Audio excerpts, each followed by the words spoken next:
Well, this is fun music, but I'm going to get us started here.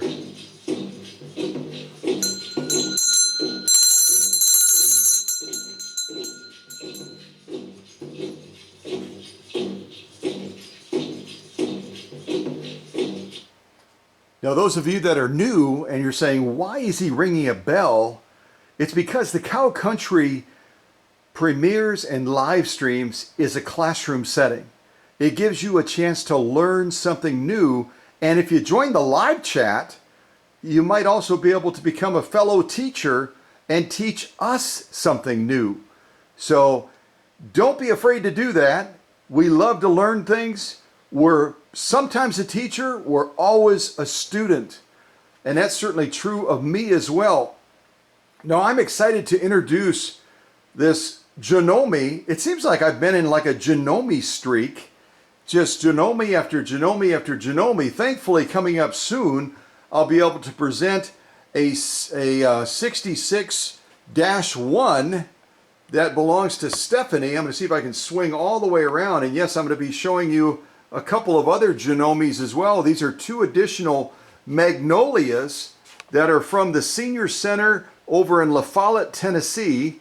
And these belong to the ladies there that have the Helping Hands outreach program through the Senior Center. They do a lot of good, a lot of encouragement, and yeah, they also make a little bit of money in the process, which as it should be, right?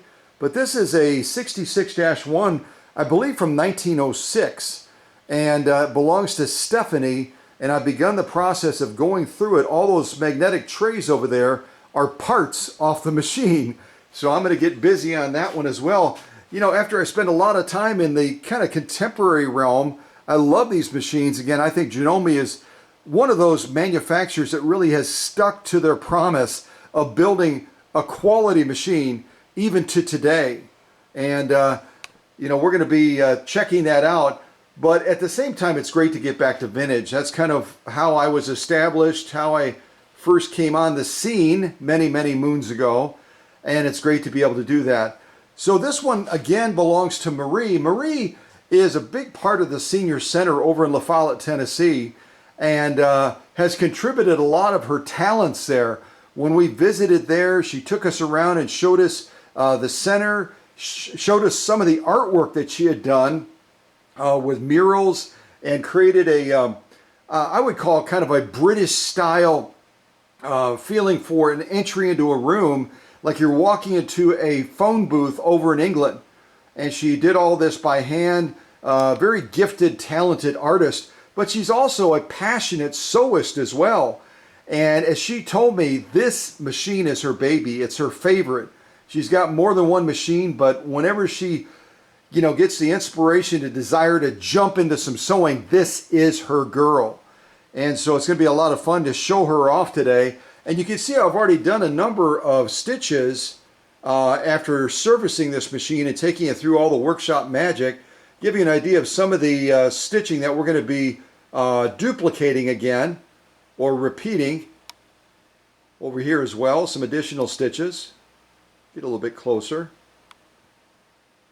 So it'll be fun to put this particular Janome to work, and I'm sure it'll bring a smile to Marie's face as she sees her girl on the big screen.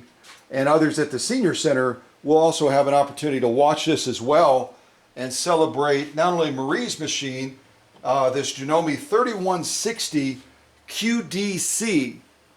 I'll probably just call it the 3160 by Janome, right? It's a lot easier. And this has a little bit more bells and whistles. It's as the ladies told me when I picked these three machines up a couple of weeks ago, they said Marie's is a little fancier. It's got a little bit more bells and whistles. It's a little bit more jazzed up. It gives you a little bit more choice when it comes to sewing and stuff. But I'll tell you one thing, I was equally impressed by these Magnolias here. And these are even an older version of the Magnolia, but they've got a lot of neat features on them right at your fingertips. And we'll look at that a little bit more closely when we pivot over to that side of the workbench. You can see my workbench stretches all the way from there all the way around and around and around and around and around and around and around and around, and even over to here. Back over to this, I added another table because I got so many machines to try to get ready, right? So many machines to try to get ready. And it's just me. It's just me. I'm a one-man show, a one-man army, I guess. So I'll walk you around Marie's machine a little bit. I'll show you some of the bells and whistles on it, and also point out some opportunities where you might be able to do some servicing on your own. Although, you know, do what's within your comfort zone, do what's within your wheelhouse. If you're not comfortable doing servicing, then don't do it.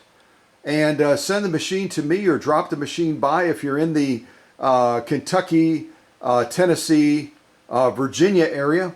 It's just a hiccup to meet down in Middlesboro, Kentucky, and I will take care of it. And I sent Marie a ton of pictures on her model 3160. I'm going to see if I can pull them up on the phone because I have not gotten them up on Facebook yet. While I'm trying to look them up, I'm going to put that music back on a little bit, give you a little bit of an interlude. If you're in the live chat, meet some new people. Share what current projects you have going, or what machine you may have recently acquired. Just remember, because we want to emphasize the intrinsic value of sewing machines, don't talk about prices. Even if you got a wheel of a deal, just say, I got a wheel of a deal on this machine, but don't mention price, because we steer away from that. We don't want to devalue machines and suggest that a machine is worth a certain amount you got it for when it's worth a lot more. You get what I'm saying? Yeah. All right, a little bit more music while I'm finding those pictures. And get your drum out, because we got a drum going right now, apparently.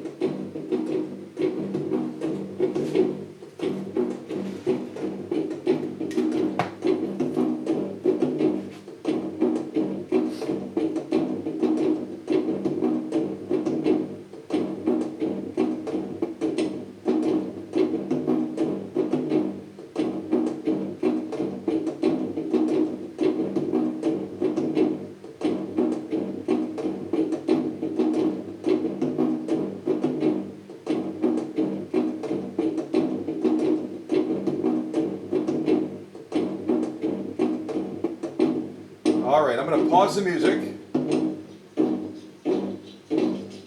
Actually, I'll just turn the music down. It's kind of fun. So this is a starting process right now, and this may look familiar because this is Marie's machine. So, let's see, which way am I going? This way, I think, to the right. I'll just show you some of these shots.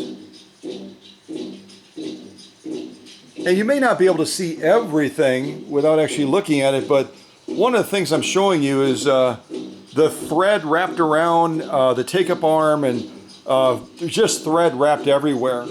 Broken needles, etc. And this requires taking the faceplate off to find a lot of this stuff. You can also see a little bit of rust on there as well. So I don't know where Marie keeps her machine typically, but right over in this area you can see a little bit of rust on there. That's dirty grease right there. And she is evidencing how much she uses this model 3160. Just a lot of filth, a lot of buildup on there that needs to be taken off so that that machine can perform as it's intended to perform, right? Otherwise, what's the point? I'll just kind of go through these quickly. Also, electronics on Marie's machine as well. So all of that has to be serviced as well with a very special process. There, I'm getting ready to take off that needle plate and see what we find. Wow, that is one dirty machine.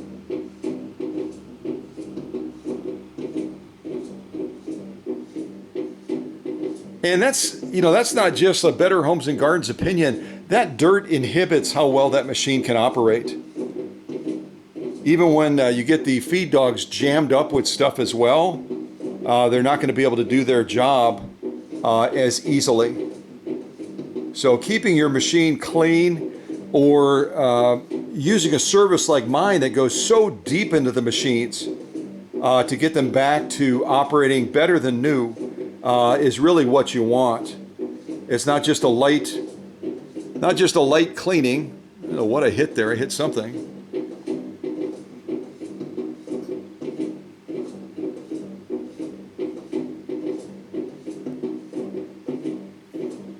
You can see the feed dog, the lint and debris is almost up to the top of the feed dogs. That's going to cause some feed issues with the machine, because it's going to restrict the movement of those feed dogs. And there's our raceway where all the magic is created. That's where the stitching occurs, and that's also equally dirty, very, very dirty. There I'm servicing the hook and the raceway assembly and all the moving parts in there, and slowly getting all of that junk out of the way. And that's wrapped around one of the take-up arm mechanisms that's really putting a lot of load on that motor as it's trying to turn with that thread jammed in between there. So you'll see me systematically trying to get all of that debris clear to there.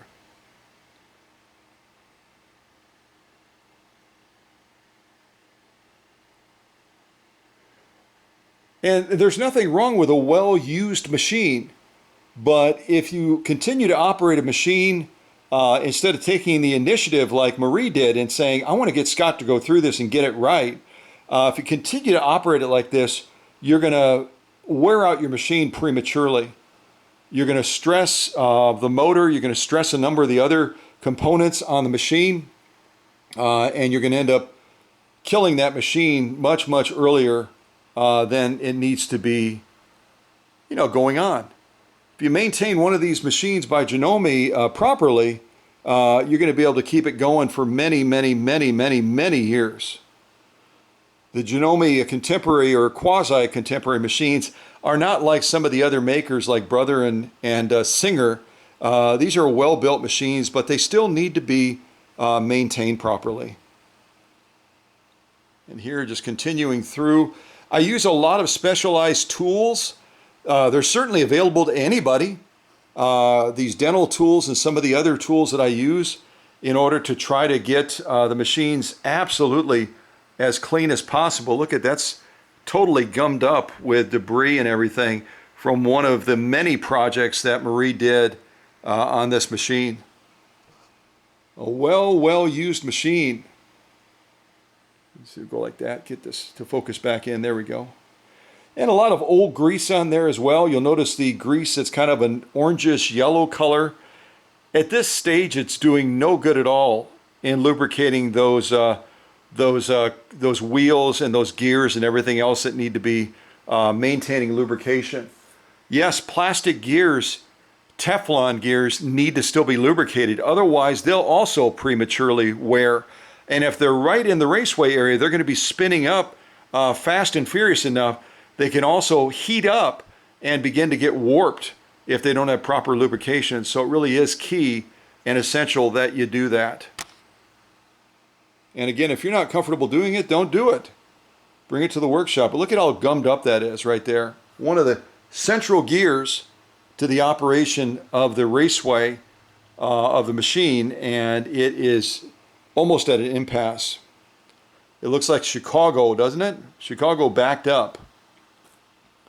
So there you can see I've got the needle plate off. I'm really starting to dig into the machine, focusing a lot on the debris, the filth.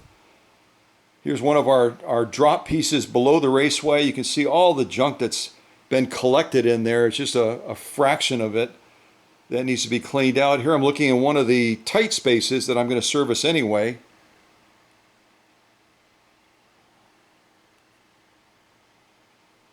More gears dirty. Some of those electronics that need special cleaning.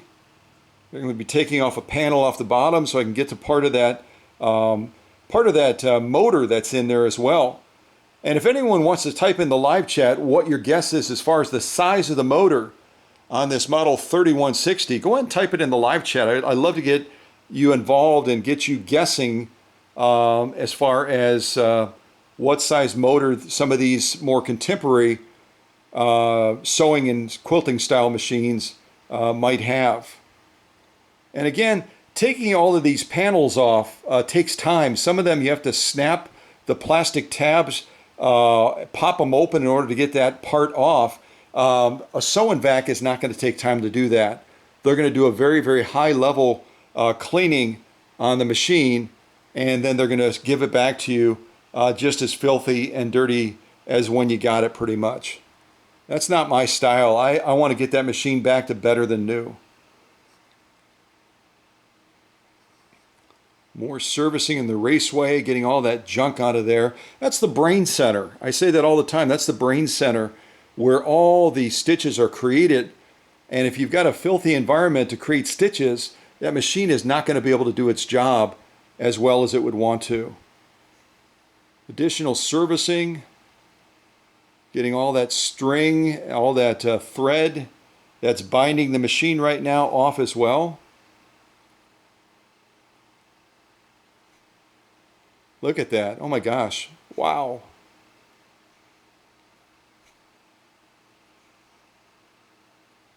Carefully checking, using a bright light as well to see if there's any other needles that are broken or other things like that that are caught in there. Servicing the electronics. Getting all the filth off. You can see that Q-tip swab. Look at that one. Yikes. Yikes. Yikes. And dirt is not the friend of a machine, obviously. I know that sounds just common sense, but a lot of people just think, well, the machine gets dirty, it's going to get dirty. That's like saying that if you live in Wisconsin or Minnesota, your car's going to get dirty in the winter, you're never going to wash it. You're going to have a rust bucket real quick. And it's no different with a sewing machine. You've got to keep that machine clean and maintained well so that it can do its job. Otherwise, with old grease and a lot of debris, and improper lubrication where a lot of the pivot points are bone dry is what I found on Maria's machine because of how much she's used it. And it's never gotten a proper service.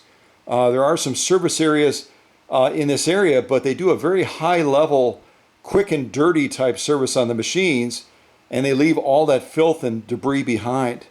And they don't know all the spots to lubricate. They don't take the time to clean all of that stuff off. And so the result is you've got a filthy machine, you've got essential gears that are not lubricated, not greased, and you end up just killing a perfectly good machine way too early in its life, way too early.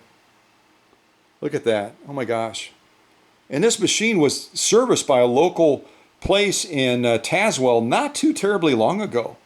So it gives you an idea of the difference between the service a machine gets at my workshop versus other places, not only here, but around the country. That's why I get machines from around the country. I get machines from around the world because they know that their baby is going to get the best possible service in the world. There we go. That's just about clean, and then we're going to be re-greasing it and getting it back.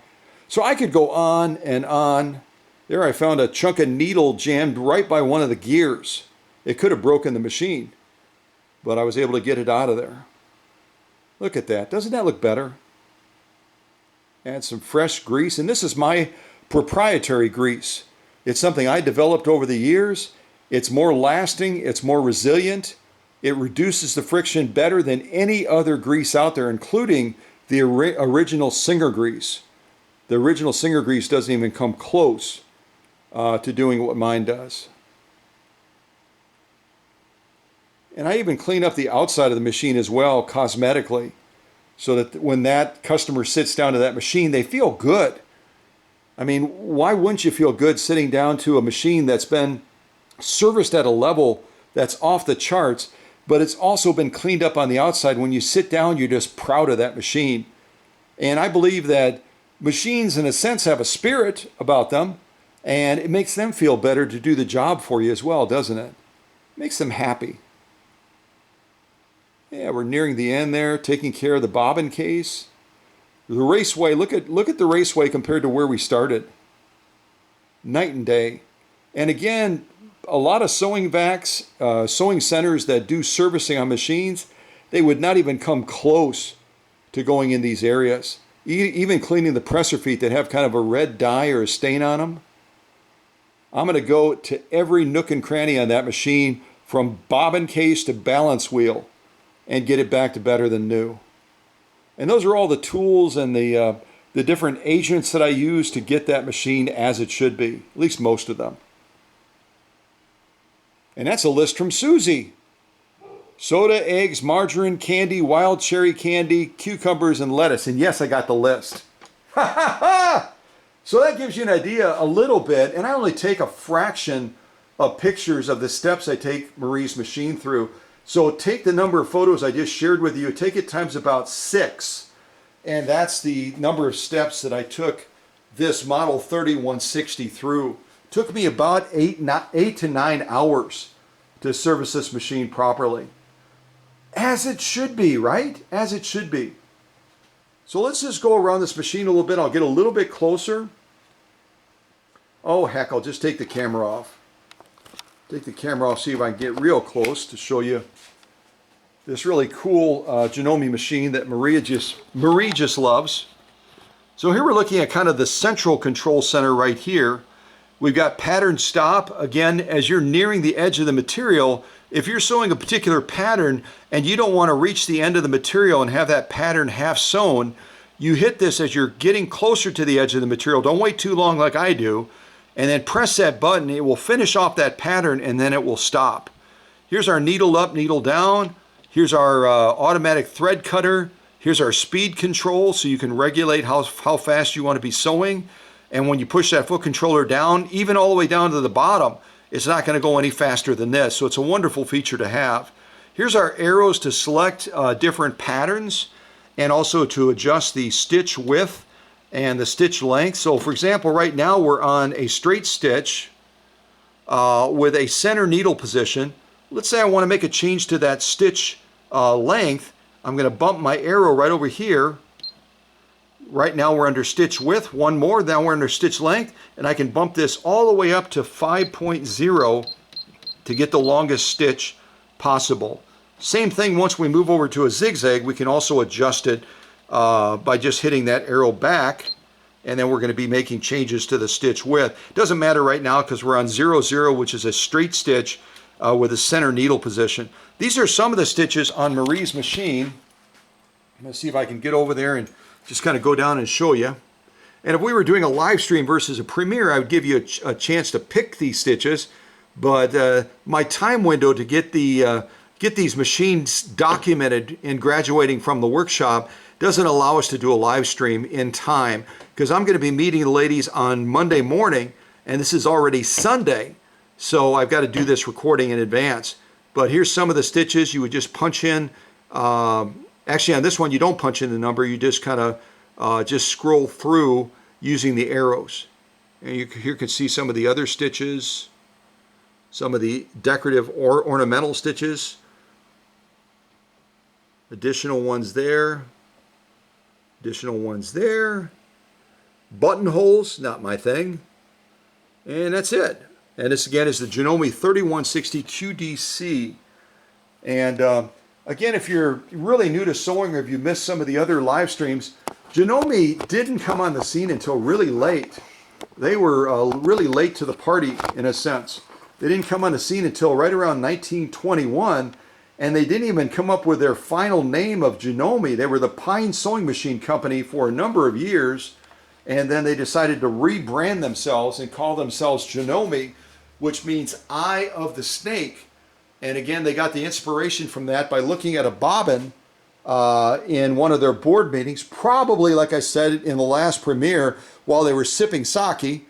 And they're looking at the bobbin and they go, oh, it looks like an eye snake, a snake of an eye. You know what I mean, okay? We should call ourselves Janome, Eye the Snake. And they didn't do that until, I think, right around I'm going to go look at my cheat sheet, 1935? Yeah, 1935 they came up with the name, but prior to that, From 1921 to 1935, they were operating under the name of Pine Sewing Machine Company. Sounds more like they should be making products to make your floor smell good, right? So I think they were wise, and once they rebranded themselves in 1935, they just took off like wildfire, and really became dominant in the sewing space in such a short period of time. They just took over, and they're continuing to build some of the best machines, in my opinion, in the world right now. Janome, Juki are brands that I would raise right to the very top of the list. If you were to say to me, I want to buy a more contemporary machine, what brands do you recommend, Scott? Janome and Juki. I do not recommend Singer. I do not recommend Brother. Sorry about that, guys. I don't even recommend contemporary Husqvarna Viking machines. They've all compromised their quality to fill their pockets more with cash. And a sewing machine going all the way back to the 1800s was a major, major investment. It's just as major of an investment now. If you were to Google what does a Janome 3160 QDC cost, it's going to be several $100s, probably almost $400. That's a lot of money. And so you expect that machine to last longer than 6 months to a year under, medium type use. If you try operating with some of those other brands at a medium use, we're talking like 3 to 4 hours of sewing a day, 4 or 5 days a week. You're going to kill that machine by those other companies in about 6 months to a year. If you properly maintain a Janome or a Juki and you put it through 3 to 4 hours of sewing a day, 4 or 5 days a week, you're still going to be able to enjoy that machine for many, many, many years, because Janome and Juki, they are still building that quality factor into the machines. So if you're with Singer Corporate, I know that Singer Corporate follows us, the northern region. I know that a number of the other makers, Bernina, the list goes on.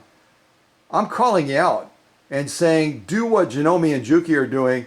You can still make really, really good money in selling a quality machine and still build, your profit margin at the same time. You can have profits and you can have quality working arm in arm in harmony. Janome and Juki have demonstrated that. Okay? So, yeah, do better, folks. Do better. Follow their lead. All right, let me put on a little bit more music. I'm going to start some of these initial sew-offs on Marie's machine. We're going to run it through the paces. I've got to grab a little stool to sit down with. Move the camera a little bit. And the cool thing about my workshop is you can have a more contemporary model 3160 here, and then right behind it, an ultra vintage, there it is, an ultra vintage white rotary machine that dates back to pretty much, I mean, almost to the point where when Janome was founded, 1920s, 1930s, 1940s time frame. It just, there's so many opportunities. Here's an old Singer right over here. I mean, there's always a machine on the workbench getting workshop magic for Cow Country. I don't slow down. Some days I wish I could, but I don't. I just keep on going. All right, let me grab my little stool. And it's kind of cold today in Kentucky, surprisingly cold. I had the fan blowing initially in here so that I was comfortable. And now as I'm getting ready to sit down without a jacket on, I'll kind of come out on the shot a little bit. I'm getting ready to step in front of this machine, and all I have on is one of the t-shirts that Susie made for me, one of the Kentucky t-shirts. I'm getting little goosebumps. So I'm going to be a sissy and shut the fan off and get to work on presenting this fabulous machine that belongs to Marie, our very gifted sewist and artist that spends a lot of time at the senior center with the other ladies and just doing good. So we'll start with a straight stitch. I'm already set up for that. I've even changed already. You might remember I was showing you on the screen. I've even changed us to the longest straight stitch 5.0. So we're going to start with a straight stitch, and then we'll move into some of these other fabulous patterns that you can really see the caliber and the quality of how this Janome 3160 performs. And Susie reminded me that when we relocated from Wisconsin and Minnesota to Kentucky, she has a couple of machines that she bought over the years that have never come out of the box. One of those machines is identical to this one that I'm showing you right now. It's a model 3160 by Janome. And she had bought it because she had a good feeling about Janome. This is long before she and I met. And she also wanted a machine that would do some of those more decorative type stitches. But she's never used it. It's brand new in the box. So she had said to me, maybe when we hit 20,000 on YouTube, which we're getting real close to, we're on the brink of hitting 20,000 on Facebook already. If you're not following us on Facebook, follow us on Facebook. Go to Facebook and look up Cow Country Vintage Sewing, like it, follow it, and that way you'll be always in tune with the posts that I put up there, which is really a lot of progress picture shots like I just showed you on Marie's machine. I try to get those posted on Facebook so that people can see the difference of how I service compared to a lot of other places. Pretty much everybody. I don't know of anybody in the world that services like I do. So let me get some material underneath there. I decided to sew with pink fat quarter today. I normally never use pink, but I decided to do it. And got to grab my glasses real quick. It's kind of fun to sew on pink. Just gives a little bit of a different feeling. Let me make sure my camera is locked. Oh, it's trying to focus. It's still looking for me right now, saying, hey, where is that guy? He's blocking the shot. Try to get in there fairly close. And then we'll take a look at some of this stitching as we go. I might do several stitches because we've got 3 machines to present today. And I've only have so much memory space on this camera of mine. So we might just kind of mow through a bunch of pictures or a bunch of stitches. And then I'll show you that stitch quality afterwards. I got to see how my screen is lined up so I can sort of see it.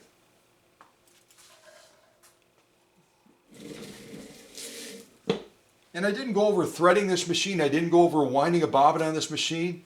It's going to be pretty much identical to what I showed you on those other Magnolia machines. Okay? So let's see if we can get a straight stitch laid down.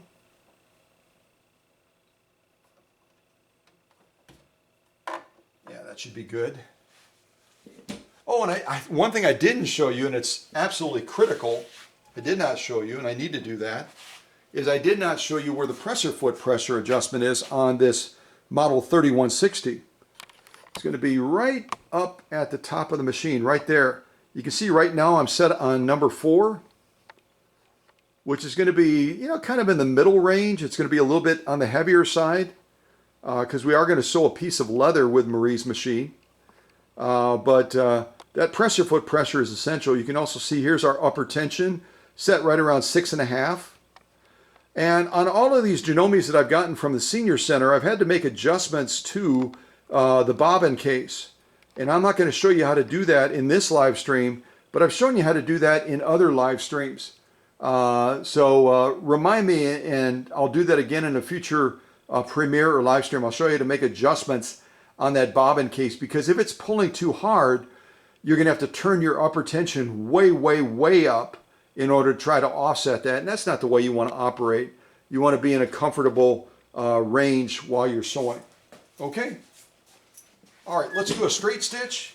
I'll lay down a zigzag after that, and I'll maybe even jump into some of the other stitches as well.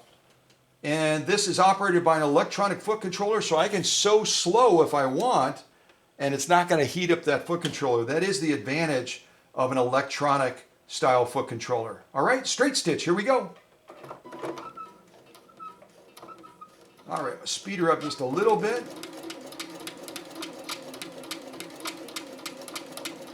Stop right there. I'm also going to back off that presser foot pressure a little bit. It's pushing a little bit too hard, and it's causing a little bit of a sound of distress. We don't want to do that. Oh yeah, beautiful straight stitch. Beautiful straight stitch. Let me get a clippers. I didn't get a clippers. I'm kind of doing this impromptu, and I don't have everything set up quite as well as I normally would want to do it, but we're going to do a good job nonetheless.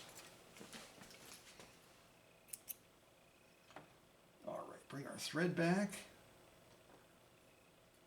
Come on, thread, go back. There we go. It also got down in the 40s last night, and I don't heat the workshop when I'm not in here, so these machines might be complaining a little bit that it got cold in here last night. Yeah, beautiful straight stitch. Let me lay down a zigzag next to it, and we'll probably go to the widest zigzag that we can, so we can just see how this does compared to some of the other machines I've shown you recently that do crazy, crazy wide zigzags. And the way we're going to do that is we're going to go up to our control right over here. We'll come out just a little bit. And you can see right now our stitch selection is 0, 0. What we need for a zigzag is 0, 7. So I'm going to take my arrows over, and then I'm going to go up until we get 0, 7. And notice that as I'm changing this, my needle is clear of the material, because that needle, as I'm changing between these different stitch options, it's going back and forth like this. Always make sure your needle is clear of the material so you don't bend that needle. So 0, 7 is going to give us a nice zigzag. Now what I'm going to do is I'm going to change the width of it. So I've got to take my arrow back from over by the stitch pattern to the right. Now I'm at stitch width, and now I can go up on stitch width all the way to the maximum, which on this one is going to be 7.0. You know, the last Janome that I showed you went all the way up to 9.0, the one that belongs to Phyllis. And then I'm also going to go to the longest setting, so I've got to bump the arrow over one more. Now I'm on stitch length, and now I can bump that stitch length all the way up to the maximum of 5. So now I've got a zigzag that we're going to be doing with a stitch width of 7.0, the max, and also 5.0 on the stitch length, the max. So this will be the biggest possible zigzag that Marie's model 3160 can do, okay? So let me come back over to here, and we'll lay down that super huge, ginormous zigzag. I'm just going to real quick check, make sure my needle is not too far, because it's going to take that wide setting and show you, kind of give you a preview of how wide you're going to go. Also on these Janomes, because of that class 15 bobbin, it's a good practice. I know it takes a little bit more to do it, but it's a good practice to do a light hold on that thread when you're first launching.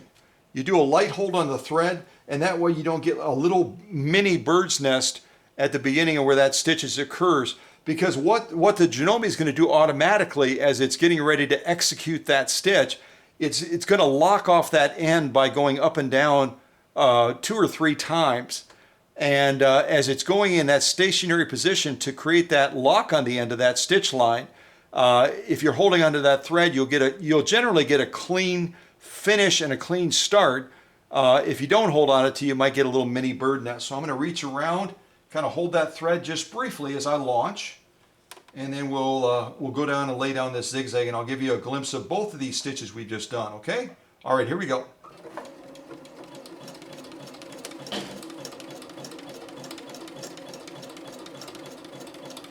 I'm going to stop right there.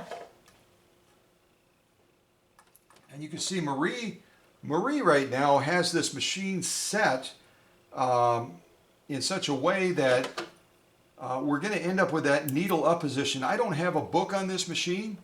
There may be a way to change that default so that it will end in a needle down position if that's your preference.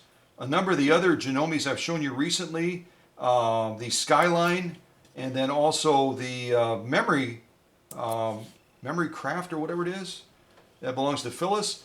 Those are going to give you the option to set a default.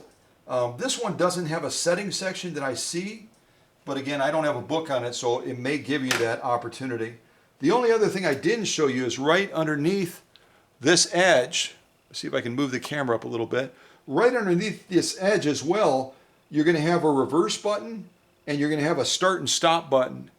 So if you don't want to use the foot controller, or if your foot controller fails for some reason, or it's not available, or whatever it is, You can always start the machine by hitting a button right there. It's a wonderful feature. It gives you the flexibility of not necessarily needing to manage that foot controller. Or if you have a disability, as many of my customers do, where they might be quadriplegic, for example, and they might have the function and the use of their hands but not of their feet, they're not able to use a foot controller.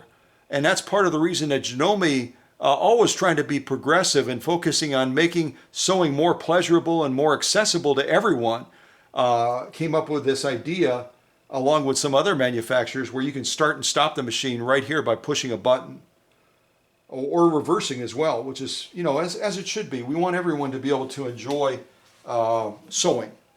All right, let me take a look at these now. We'll take a look at the top stitching first, and then we'll look at the lock stitching. Folks, it doesn't get much better than that. That is absolutely drop dead gorgeous straight stitching and zigzag. The presentation of the stitch, the clarity of the stitch, the execution of the stitch, absolutely A+, or as I refer to it, page 34. Page 34 means near perfect. That's pretty close to perfect. We turn it over, we'll look at that lock stitching.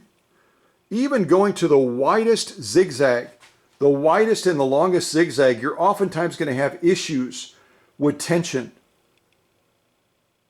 There's none of those issues here. It's absolutely spot on. And it's not likely that the average Janome SEWIST is going to go to the longest and the widest zigzag, but if they do, you can still have an absolutely drop-dead gorgeous lock stitch, as you're seeing right now, without having to sacrifice. I mean, that is just absolutely spectacular in every respect.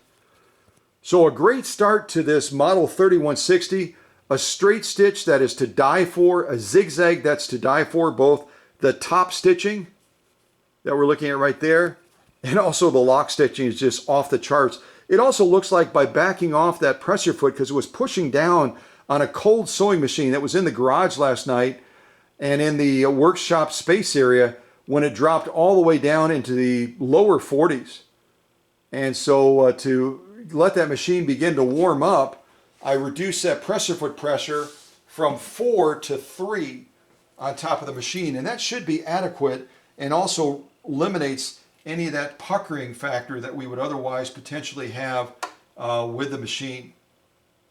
Because we're sewing just 2 layers of fat quarter with a stiffener in between. And that stiffener even got cold last night. It's kind of curling up a little bit on me as I'm trying to get this into position. So let's jump into some of these other decorative type stitches that this model 3160 can do. We've already seen it execute a straight stitch and a zigzag off the charts. So now we're going to start looking at some of these stitches from the angle here. I love 3-point zigzags, all of you know that. So we would go to 0.8 to do that. We've got that combing stitch, as I call it, the 0.9. We got a lot, so many cool stitches. Look at that, just going down and down and down and down and down. So I'm just going to start at the top and kind of navigate my way down. I've got a number of fat quarter sew-offs prepped already. So I think we'll do the 0.8, we'll do the 3-point zigzag. We might do the combing stitch, the 0.9, and then we'll jump down to row 2, starting with the stitch number 10, and maybe do some of those. I'll just work my way all the way down to the bottom, minus the buttonholes. I won't do buttonholes. It's just a thing for me. You know, it's like eating an ice cream bar on a wooden stick. How many of you do that? If you do that, I think you should get the Medal of Honor, because I cannot eat an ice cream bar on a wooden stick. It just makes me cringe, the idea of putting wood in my mouth. And that's my thing, I guess. But if any of you others are not like bothered by wooden sticks on ice cream bars, more power to you. More power to you. Yeah, you're kind of courageous in my book. So I'm just going to start doing stitches going down. We'll start with that 3-point zigzag. And as we change stitches, I'll just show you how we get to the 3-point zigzag real quick before I do that. That again is going to be stitch number 8, I think I said. Let me double check. Yeah, stitch number 8. So all we're going to do is, right now we're focused on stitch length. I'm going to go back over here. Bumping that arrow to the left will get me back over to stitch selections. And I just have to go one up, really. There we go. And again, when you're changing this, listen to the machine that's going to be moving that needle. Listen real carefully.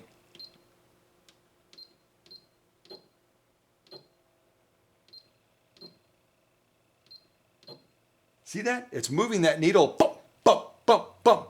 And that's why we never have it in the material when we're making changes either to the stitch selection, the stitch pattern selection right here, or to the stitch width or the stitch length, or any of those changes are going to make movements to that needle. We don't want to do that with the needle down in the material, okay?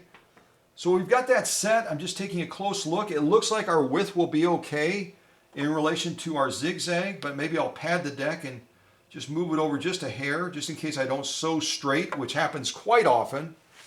And I'll get the camera over there, and then I'm going to move through a series of different stitches because we still have to present the machines from the Senior Center. This is Marie's personal machine, her baby. So we still have 2 other machines to present with a limited amount of space on my camera. So I'm going to try to get that in there. And the only criticism I would make of this particular machine is that the lighting system is a little bit glary to me. You can see how it's highlighting this area nicely right here, but you're not getting any light as you move towards the pillar.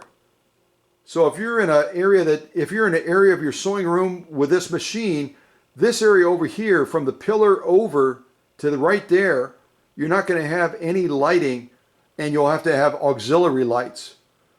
Whereas these other Magnolias that might not be quite as bells and whistles and fancy as Marie's machine, they've got a lighting system that distributes that light just a little bit more evenly. It still doesn't reach the pillar, but it's gonna span out just a little bit further and give you a little bit better lighting without having to have auxiliary lights. Nothing wrong with auxiliary lights. There's a whole market for them. So I don't want to get nasty notes from people that sell auxiliary lights for sewing saying, why are you beating up auxiliary lights? That's not the point. But the point is that I think Janome could have done a little bit better in a lighting system on this machine that would give a wider field of coverage so that when Marie is doing different projects, she's able to see, further out than just to the edge of the material. And any rate, enough said. All right, so let me get over and we'll do the 3-point zigzag. And I'm going to go with the defaults it gives me, which you may have seen is a 5.0 as far as stitch width and a 1.5 as far as stitch length. We'll lay down this 3-point zigzag and then we'll move on to some other fun stitches, okay? All right, here we go.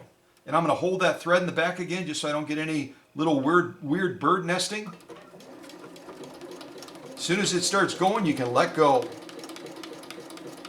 And I'm going to speed this up just a little bit. There we go.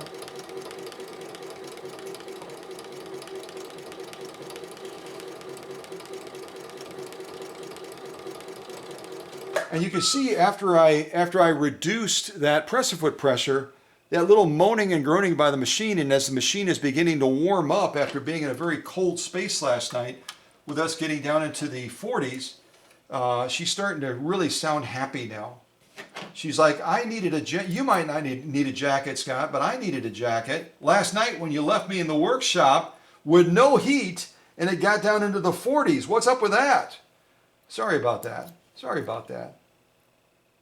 If it's any consolation, I didn't have the heat on in our living space either. I actually had the air conditioning on. I'm not trying to sound tough. I'm a Kentuckian now. I like it warm. But yeah. So yeah, keep that in mind with your sewing machines. If you're in a climate that gets colder, gets down into the 40s or colder than that, and your space where you sew is not heated, take that into account as you're sitting down to that sewing machine. Maybe warm that space up an hour or so before you're going to use that machine so that machine has a chance to warm up.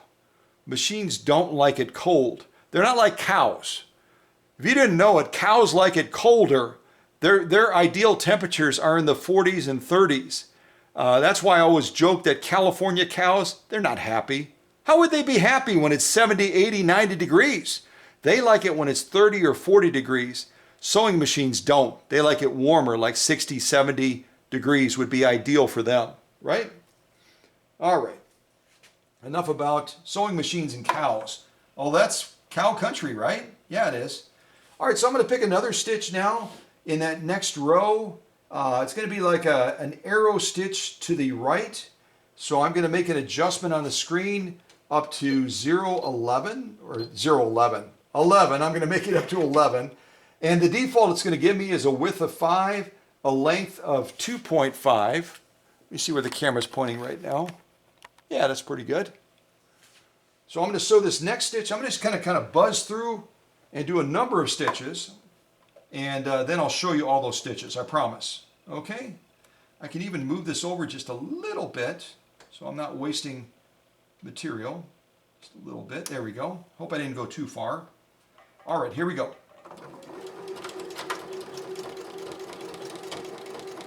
I could really feel it pull that thread. I was glad I was holding on to it. And that's typical of a class 15 machine, and certainly machines that are oscillating hooks as well. They're going to really yank on that thread when they launch. So it's never a bad idea to hold onto that thread as you're launching, and it'll generally give you a cleaner finish start and a cleaner finish ending. And if you hear that little creak, that's me taking my foot off the foot controller. This is a electronic foot controller. I didn't do such a good job on that one, even though I was holding it. Let me show you what happens.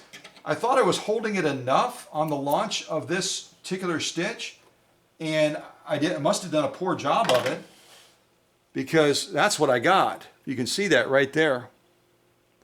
I got a little bird's nest right there, and that's from that thread being pulled by the machine. That's just a function of the machine. I should have been holding on tighter. I kind of let go a little bit too early, and then it created a little bird nest right there. So on these class 15 Janome machines, hold that thread. Don't do like I just did. Kind of got a little bit lazy. I let go a little bit too early. And I told you I really felt it pull on this stitch. And the result is I got a little bird nest, but we'll take care of that.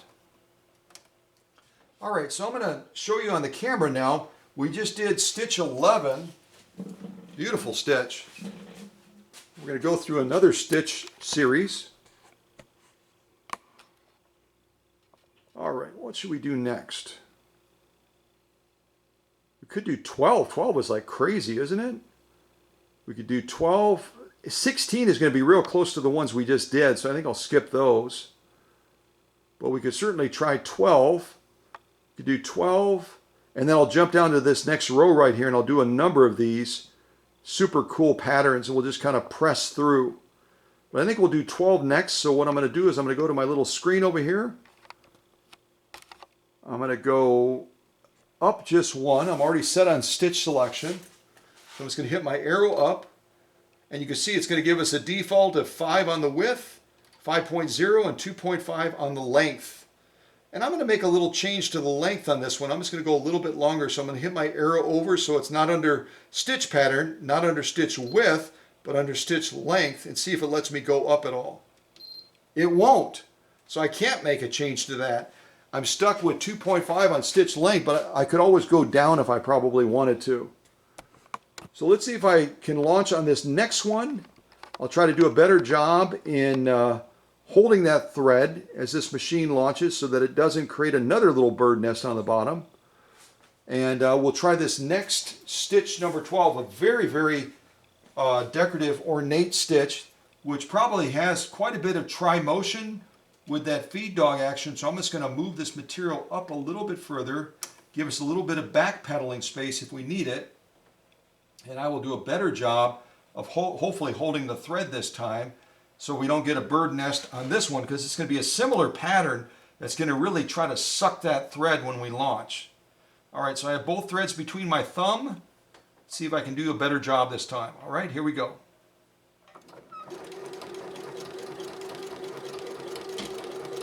Once it gets going, you can let go. You don't have to keep holding on to it. Thank goodness.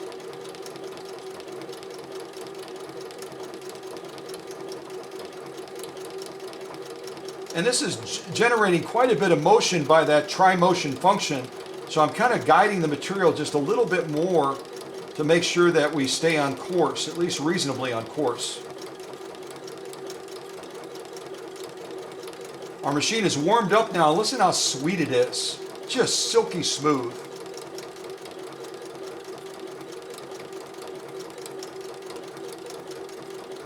All right, right on the edge. I'm going to stop right there. Oh, what a gorgeous stitch. And look at how much better I did. And I wasn't a quick release on the thread this time. I held on to it until I knew that it was into motion in executing that stitch. And we did not get that bird nesting I got on the other one. But it's a great lesson to have that happen so that you can see how important with this type of a machine that uses that class 15 system, that class 15 bobbin, how essential it is. I'm going to show you some of these stitches now on Marie's machine.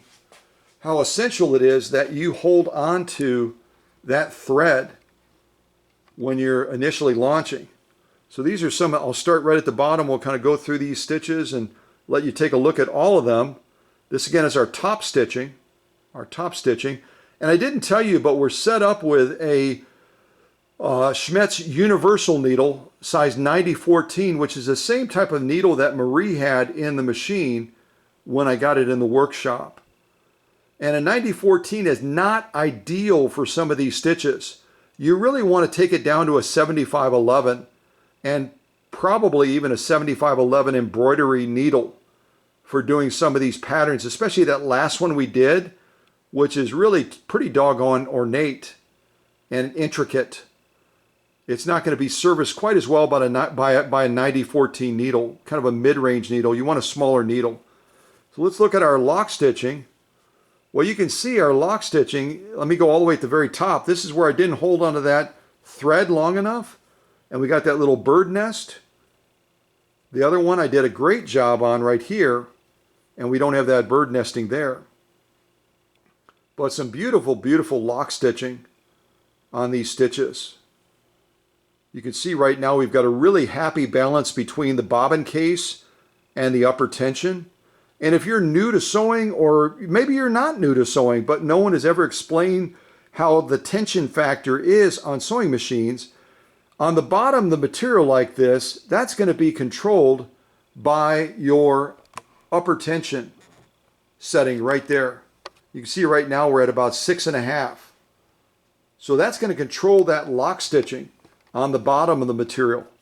That's what your upper tension control does.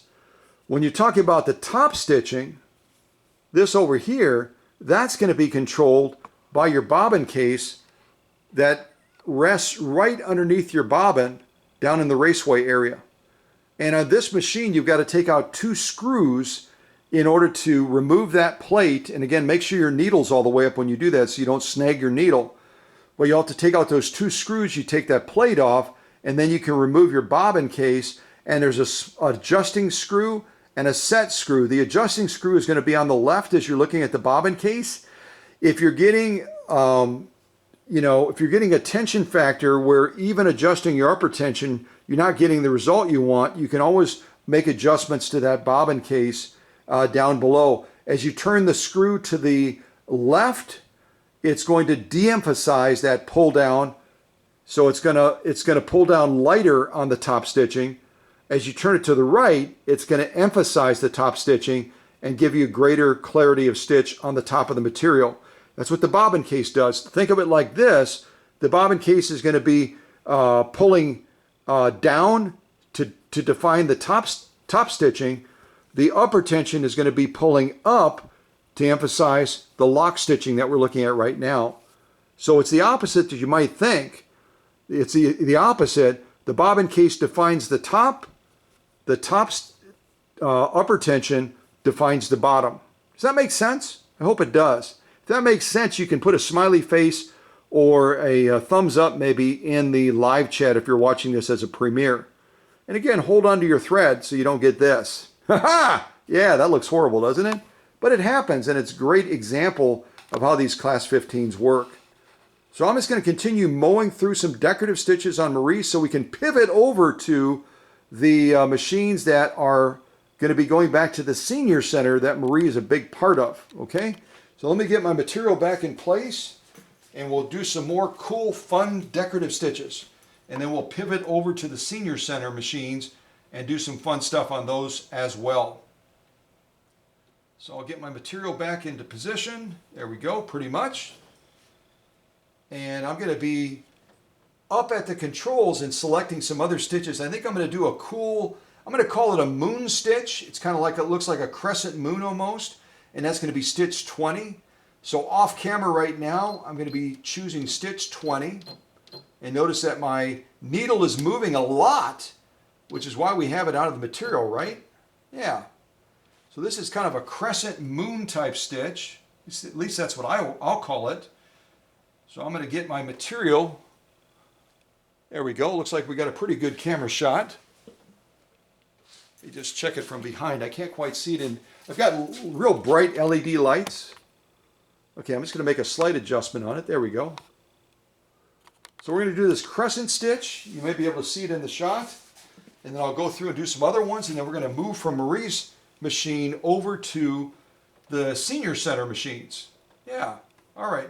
So I'm holding that thread like a good boy, holding it nice and tight, and we're going to launch this next stitch. Here we go.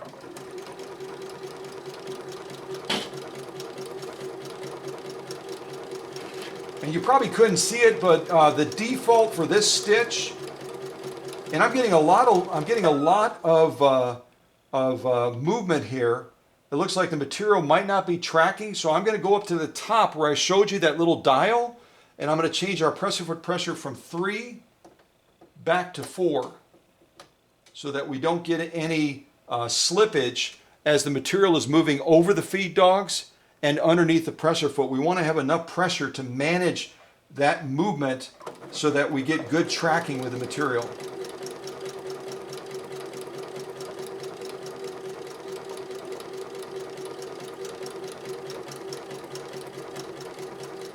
Speed us up just a little bit.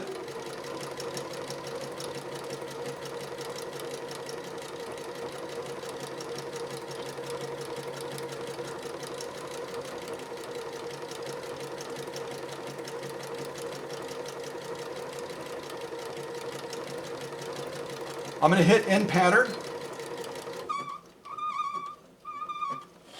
That's so cool. It kind of puts the brakes on, doesn't it? It's like braking, braking, braking. And I hit end pattern just so we would have a nice finished stitch pattern on the material. And you can see it right there in the shot, I believe. The one that we just did, it's kind of a crescent looking stitch. And because I hit that end pattern one, it looks like that bullseye. I'll show you where that is again on this machine. Because I hit that end pattern, we didn't end that stitch line with an incomplete pattern. It ended finishing off that pattern before it put the brakes on and stopped. But I'll show you where that end pattern key is again. I'm kind of clipping all my threads here. I'm going to set those stitches up real quick with my clips. Kind of hold them in place as I'm going over to the camera. And that end pattern looks like a bullseye, at least it does to me, almost like the Target branding symbol. So this is the one we just did.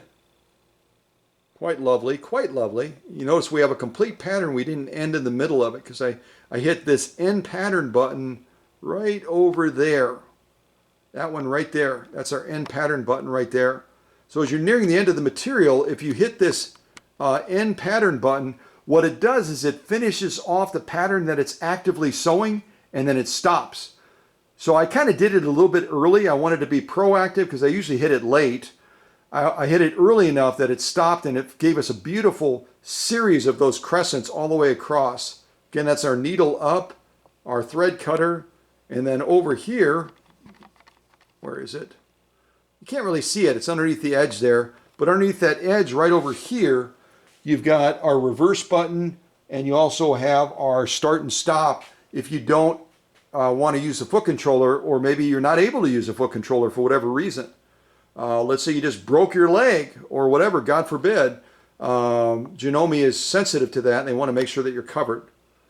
So some beautiful stitching all the way around, going all the way up and down all the stitches we've done on Marie's machine. I'm going to lay down a couple other fun ones real quick, and then we're going to pivot over to the other machines so I don't run out of space, because I will be on the bad list if I don't showcase the machines that are going back to the senior center as well. These are going to be Magnolia models, 7330 models that the ladies are incredibly proud of.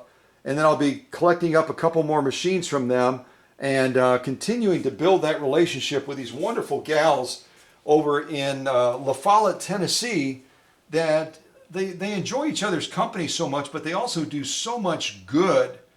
They do so much good in that area with outreach. They do Meals on Wheels, and the list goes on of all the good things that they're doing through their Helping Hands program and everything else.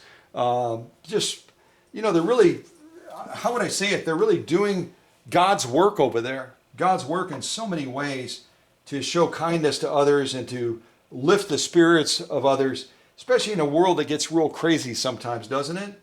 So I'm going to, off camera now, I'm going to check a couple of other stitches out. Maybe I'll do my arrow stitch. I'm going to do 22 first, which is kind of a, I don't know how to describe 22. Almost looks like an EKG stitch. But I'm going to check out stitch 22. We'll lay that down. Make sure I'm offset enough, but not too far. Okay, so I'm going to hold my thread. Again, it tends to pull thread on these class 15 machines, and we'll do this next stitch. And I'm going to lay down a bunch of others real quick.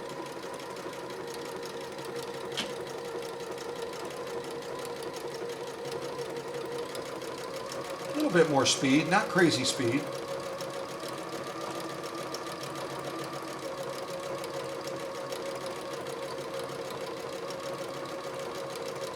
Again, with that speed control on the machine, whatever you set it at is the maximum of what that foot controller will do, or the maximum of how fast that machine will sew if you hit the start button that I showed you next to the reverse button on this machine.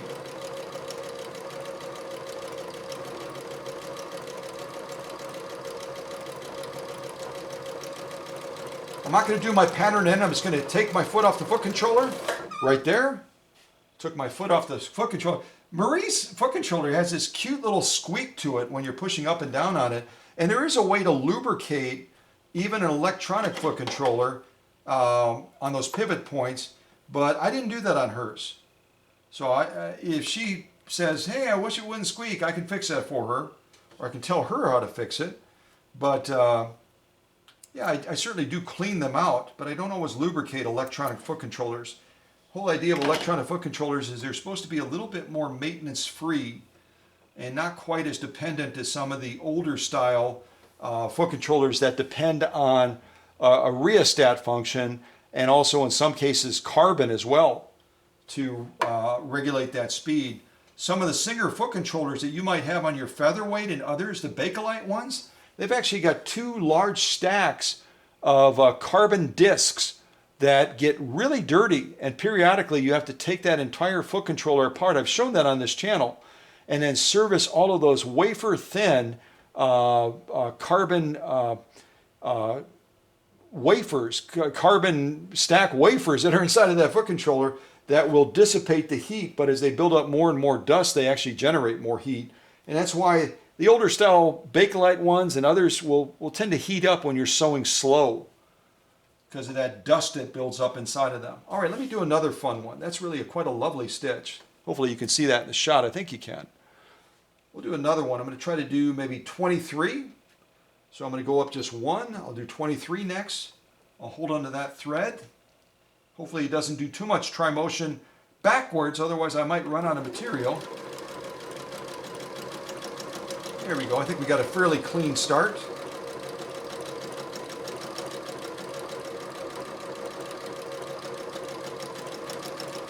I'll tell you one thing, these Janomes are really well built, and if they're maintained properly and serviced at the level that I service machines to, they're gonna surprise you and probably last as long as a vintage machine, because it really comes down to maintenance and servicing.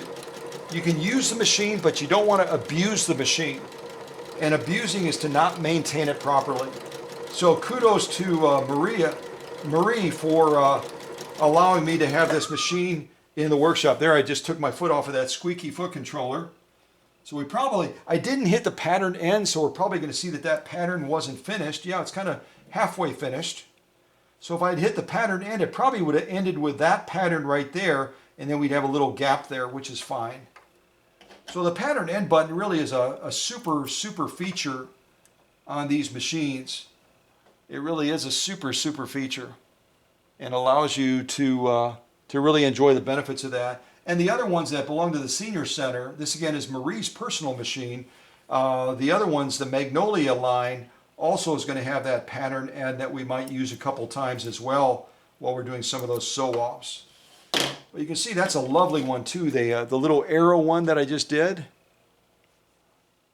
And I've been doing a good job since I screwed up over there. I've been doing a good job in holding that thread, and you can see we don't have that bird nesting when you do that. So if you've been having that issue on your machine and you thought it's something you need to live with, it isn't. You just need to hold that thread as you're starting that stitch line, and you can all but eliminate it. Once in a while you'll slip up, but it won't be a thing you have to live with. It's just a thing you have to manage.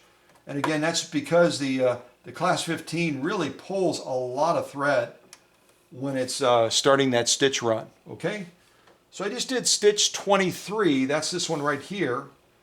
And now I'm going to move into a couple more fun stitches. Maybe we'll do like an elliptical one, or I can do a flowery one. I think I'll do a flowery one, 26. So notice my needle is clear of the material. Watch that needle a little bit. See it moving around? If that were down in the material, we'd have a bent needle right now. So I'm going to do 26 next, which is kind of a floral pattern, a floral style pattern. Move my material over just a hair. I'm going to hold those threads while we launch, and then I'll let go of it as soon as we're in motion. Okay? All right, here we go.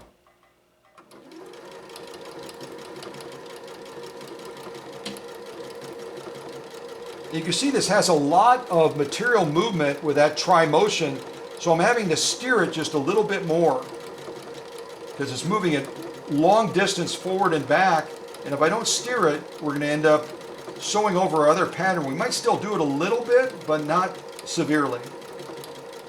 All right, and I did not hit pattern end. I could have done that. I just kind of took my foot off the foot controller. Yeah, that's quite lovely. It looks like we kind of just squeaked in between that other pattern right there, if you can see that in the shot. There we go. You see that in the shot. We just squeaked through. And that's the thing you have to look at on your Janome, whether it's a model 3160 like this or maybe a Magnolia that we're going to be looking at next.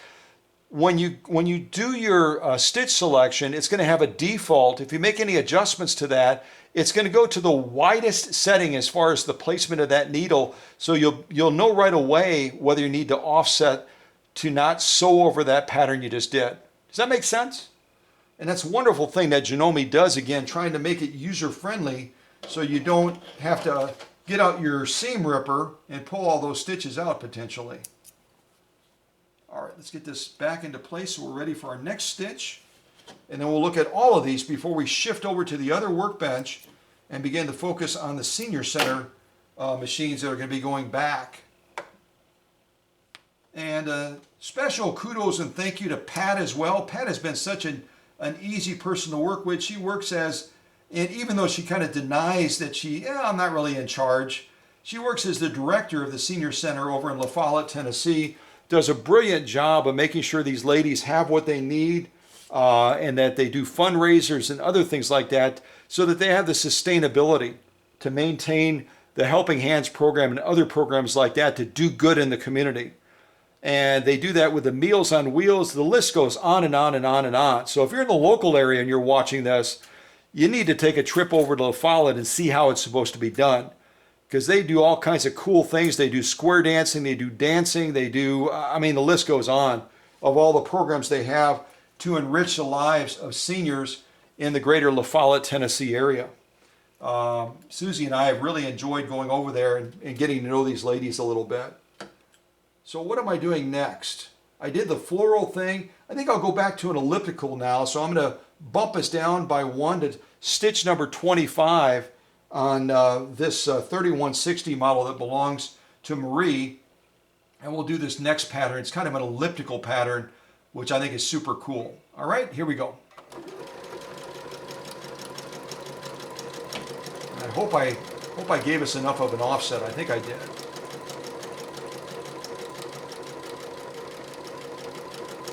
And again, listen to how smooth this machine is. We started out a little bit like, I'm warming up because I was in a cold workshop down in the 40s last night, no heat.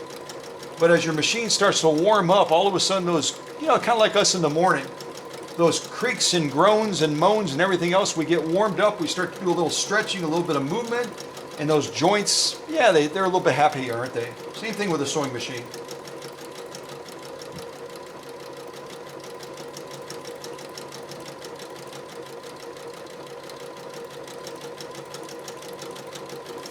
Again, I could have done the pattern end thing.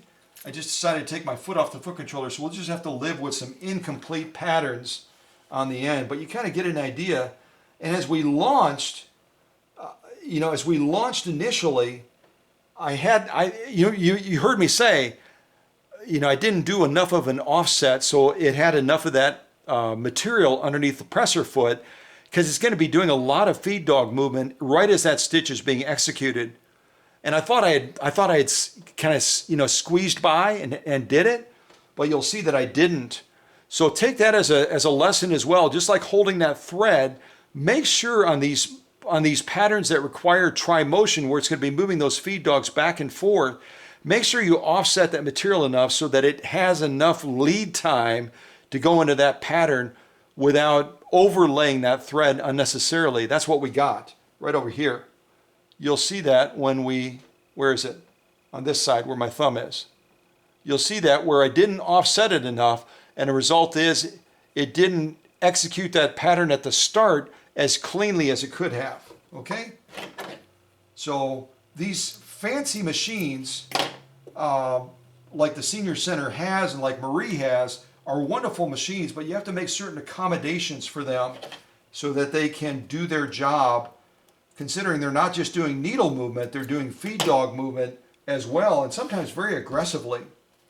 So I'm going to do like one more stitch on Marie's machine, and then we're going to move over there so I don't run out of time, okay?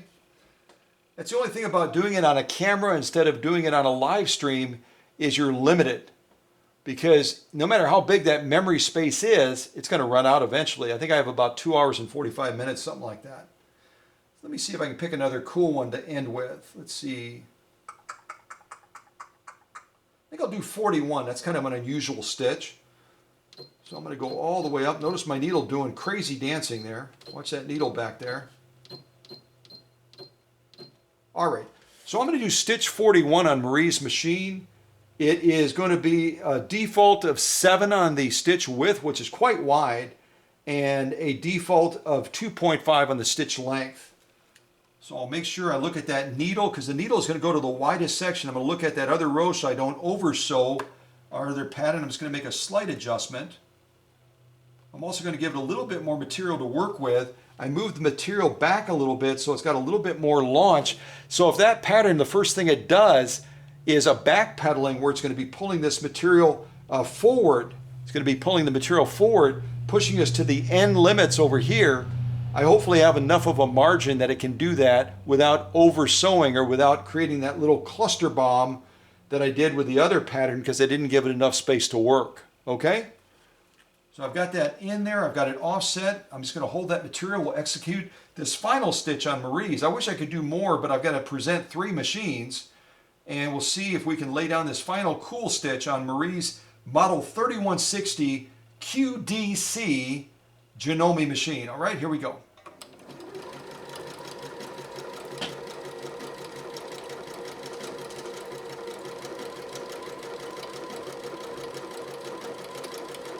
And again, I'm not even close to the max speed. I'm kind of taking it, kind of easy. Kind of like a Saturday drive.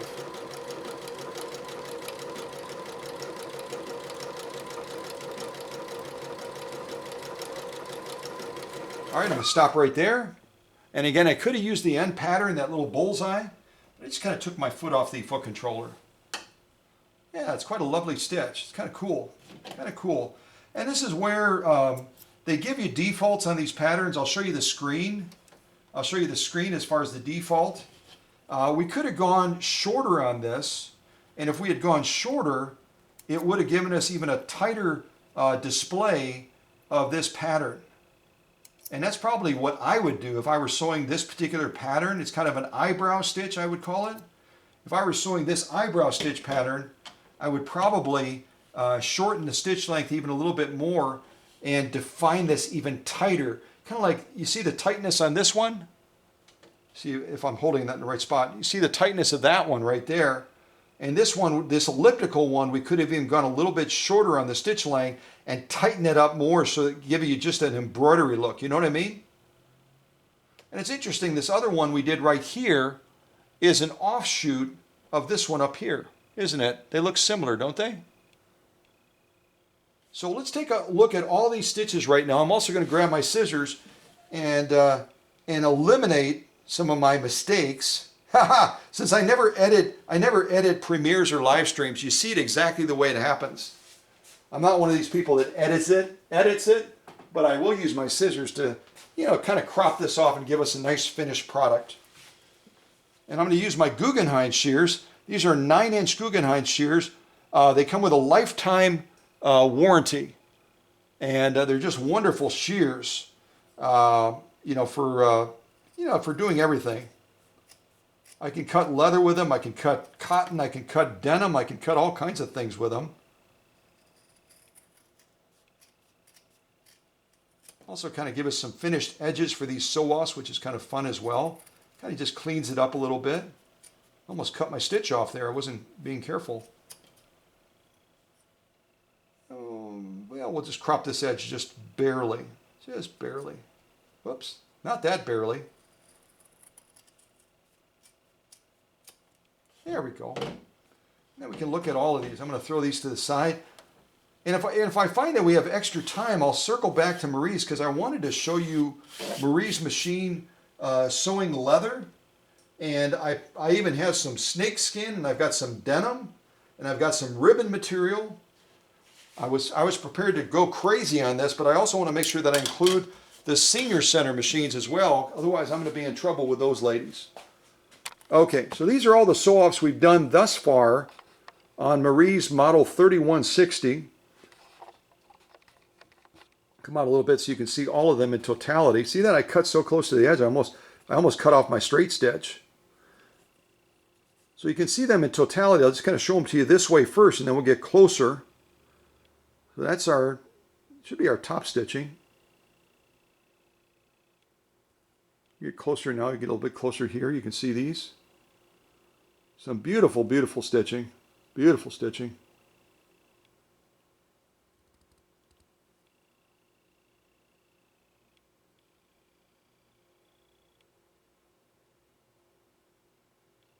Yeah, from the utility stitches to everything, this model 3160 just does a fabulous job. Let's turn it over and look at that lock stitching on the back now. We'll go over here by a straight stitch that we almost cut off, that I almost cut off. This again is our lock stitching. It's going to be a harder thing for that machine to stitch because it's got to sweep all the way down through that material. I cut the edge off, but I didn't cut my little blah, blah, blah off there. That's okay though. That kind of reminds us to hold onto the string, doesn't it? Hold onto the thread as you launch. Hold onto the thread. I did well on all the other ones. I guess that's a testimony, huh? So some absolutely gorgeous stitching by Marie's model 3160 by Janome. Gorgeous, gorgeous stitching. Both the top stitching, the lock stitching as well, except for that. I'm going to put my thumb on it. Ha ha! I made it go away. See, I don't edit. I never ever edit. I won't do it. I want you guys to see when I struggle. I want you to see when something goes the direction that we don't want it to go. But at the same time, I want you guys to see that I always show you how to get out of that rabbit hole. If something happens, I'll explain why it happened, and how to avoid it happening. Just like I did here. Hold the thread when you launch. Or do other things. Adjust that presser foot pressure. And that way you have success. I want you to have success every time you sit down to your machine so that you get so excited. You get so excited about sitting down at the machine, it becomes a passion. So I'm going to shut Marie's off right now. And we're going to pivot over to the machines that are going to go back to the senior center. And those ladies can get excited about getting those machines back. And then I'll collect up a couple more machines. And we'll eventually get those machines back to the ladies as well. But what a great machine. I shared all the progress shots with Marie, and she was like, oh my gosh, wow, wow. And that's what I love. I love when a customer says that, wow, you know, because all of a sudden it tells me that I've done the right thing. I've honored that machine and gotten it back to greatness so we can get results like this. Yeah, you kind of can see it. Yeah, there it is. But now we need to pivot over here to these two machines that belong to the senior center, the Magnolia machines, and model 7330. I'll get a little bit of music on so I can get something to drink, and then we'll start on these machines. I'll walk you around them a little bit. They're a little bit different than the other Magnolia machines that I showed you before, so I'll kind of walk you through them real quick, and then we're going to jump into these straight away. You can see already on the beds of these, I wanted Pat to be able to share with the ladies what I've already done on these machines and how they're sewing now. And so you can see on this Magnolia right here, I'm pretty sure belongs to the senior center, but it's Paula's machine. So I want to acknowledge Paula because Paula did this really cool little thing to say, hey, it belongs to the senior center, but it's mine. It's mine, so back off. And this was Paula's machine here. And you can see I did just some absolutely drop dead gorgeous stitching on this machine as well, just to get the ladies excited about getting the machine back. And same thing on this other Magnolia as well. If I kind of zoom in on that a little bit, you can see some of the I pretty much did the same stitching on this one. I think I may have done one more. I did a leafy stitch on this one on the right that I didn't do on this machine over here. So we'll have to make sure we do that leafy stitch on this one during this premiere. And that way the ladies can get excited about seeing their machines do the dance at the big show. And yeah, a little bit more music. And then we'll jump into these machines as well. I've got a number of choices. I don't know what these sound like. It may be weird. That's boring. I want something more Asian. I want something more Asian because of the roots of Janome being from Japan. I want to have a kind of an Asian flair to it. Hang on a second. I've got to send a note to YouTube and find out why some of these songs that I want to play, it says that they're not available, but they show up. If they're not available, then take them off, for goodness sakes, so I don't waste time clicking them. And YouTube, if you're monitoring this channel, which you probably are, take them off. If I can't use them, I don't want to see them, right?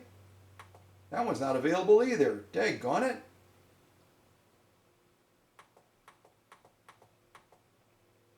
Okay, let's see what this one is. Chill music for spa bliss. That sounds pretty cool. Let's see what this one is. Chill music for spa bliss. It sounds more like New Age than it sounds like Japanese to me, but whatever.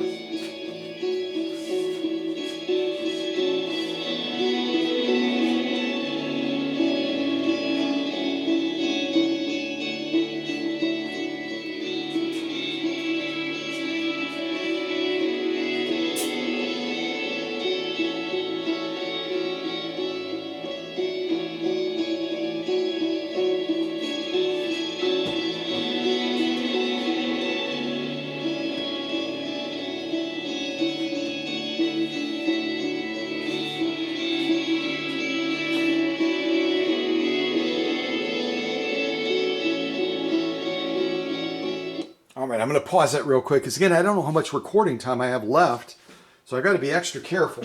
I don't run out of time. So I'm going to focus on the machine that I believe Paula pretty much uses all the time at the Senior Center. We're going to focus on this one on the right. But first of all, I need to kind of walk you around these machines a little bit because they're going to be a little bit different than the other Magnolia machines I showed you previously. And I did a premiere of those as well for the ladies so they could kind of celebrate their machines. I'm tripping over this tripod. I'm not used to having a tripod in my path. Let me move it around. There we go. I think I almost got it. Sort of got it. So this again is going to be a Janome Magnolia, but it's going to be a model 7330. It's going to be a little bit different than the other models that I showed you before. I don't even remember what those models were, but I know that they were set up a little bit differently than this one. So as we go around the machine a little bit, I'll show you a couple things. They have a convenient little thread cutter right here on the faceplate. So instead of using clips like I do, if you want to use this thread cutter, you can certainly cut the thread using that. Over here we've got some controls. We've got a start and stop just like on Marie's machine. We've got a reverse. We've got a pattern stop. And then we also have, I'm trying to look at the very top of that. I don't have my glasses on. We've got another button right there that does something. Hold on a second. Let me put my glasses on, see if I can figure it out. Oh, needle up, needle down. So needle up, needle down, pattern stop. As you're nearing the edge of the material, you hit that. There's a little mark right there. What is that? Must have gotten some... My hands are going back and forth between this machine and that machine over there, and I probably had dirt on my fingers, and I put dirt on their machine. Sorry about that, Paula. So needle up, needle down, pattern stop, reverse, start and stop button in lieu of using the foot controller. Speed control right here.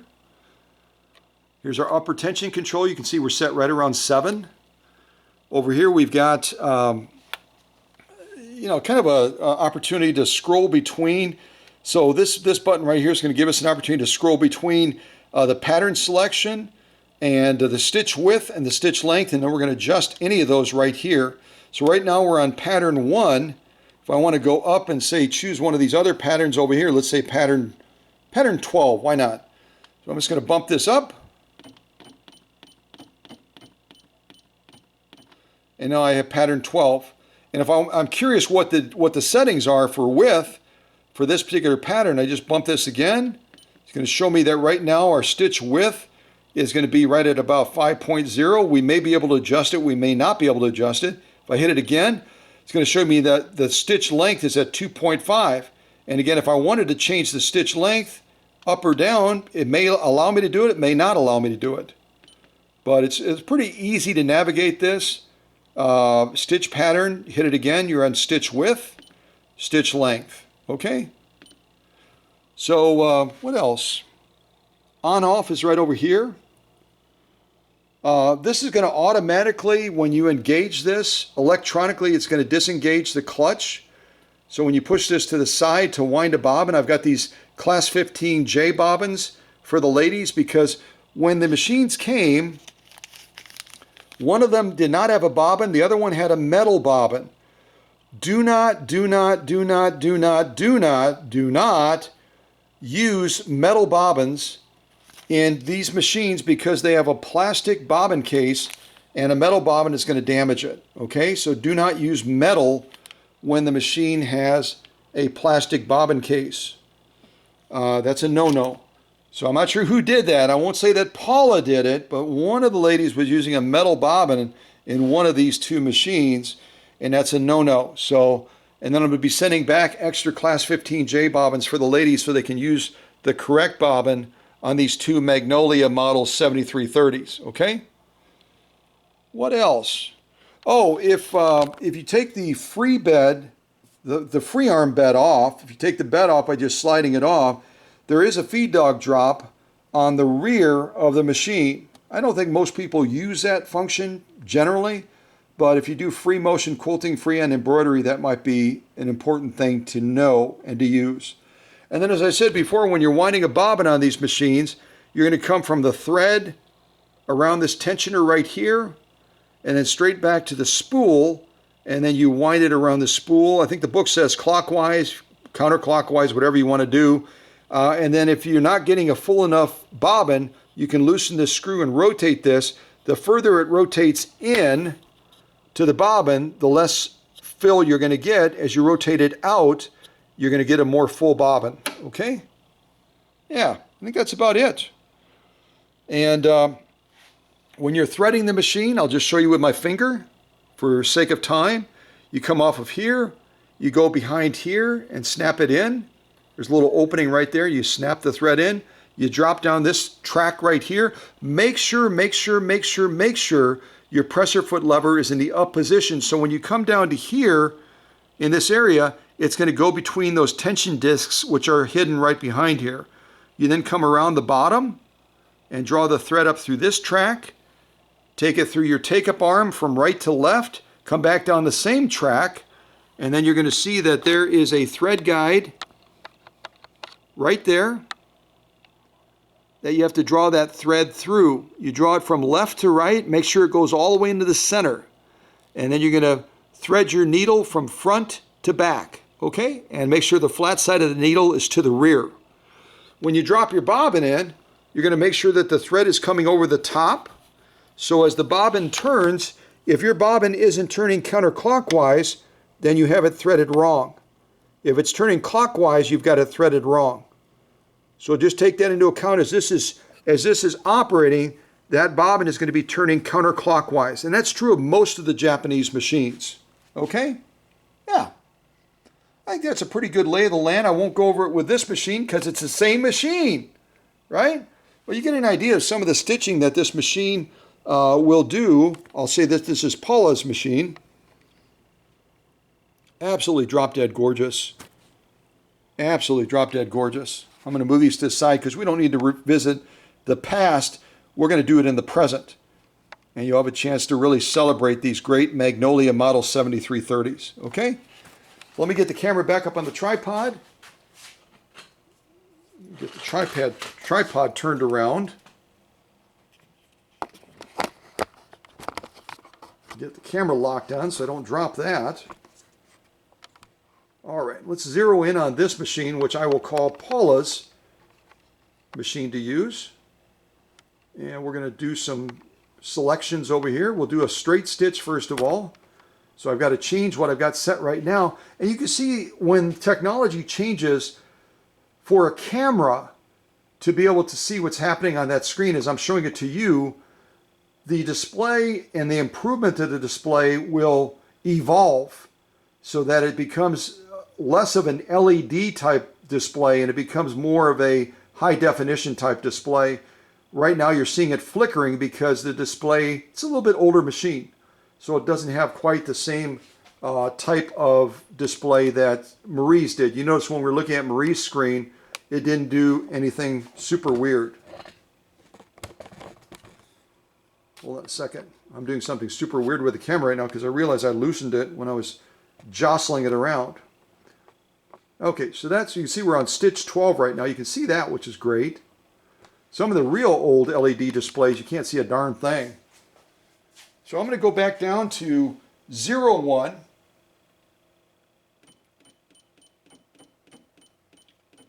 And you notice that, again, the material is clear of that needle while we're making these changes. Otherwise, we can bend that needle. So I'm on 01, which is a straight stitch with a center needle position, okay? And then the only thing I have to decide is I'm going to hit this button right here again so that I can see what our stitch length is. I can do a shorter straight stitch on these Magnolias. I didn't do that on Marie's machine. We certainly could have. So I'm going to hit that. Right now it's on stitch width. I don't care about stitch width. I'm doing a straight stitch. So it's at 2.2. I'm going to bump it up to 2.6.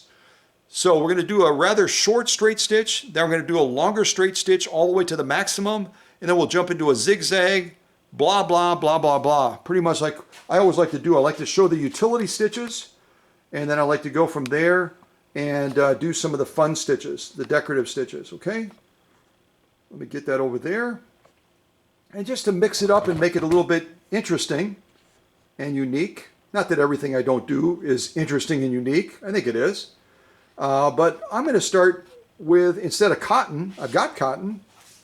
Instead of starting with cotton, you see some of the materials I prepared here. I've got kind of a snakeskin type material, this one right here. I've got this vintage ribbon material that's velvet. I've got denim, I've got leather, and then certainly I've got cotton. But I'm going to set the cotton, the snakeskin, the leather, the velvet to the side, and I'm going to go through 4 layers of denim, laying down a straight stitch. And that will tell us whether or not, if we were going to be sewing through multiple layers of denim, whether or not our current tension is set properly. If it isn't, I can tell you what to do, but I'm not going to change it because I've already done the adjustments on this machine for the type of sewing that the ladies are likely to use it for. So we'll start with a straight stitch. And on this particular Magnolia machine, I do not have a presser foot adjuster. So that's another thing that we might encounter, is we might get a stubbier stitch because the machine is deciding how to feed that material instead of us being able to adjust it like we did on Marie's machine. That would be the only criticism I would have about the Magnolia, along with upgrading the display. You should always give the SEWIST control over that presser foot pressure. This auto presser foot pressure stuff, I don't buy it.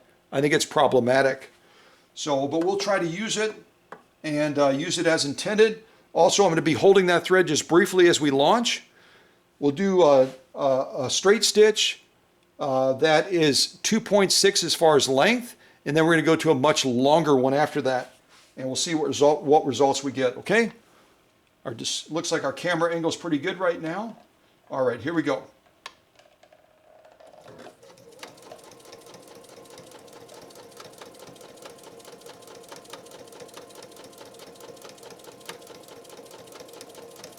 Stop right on the edge.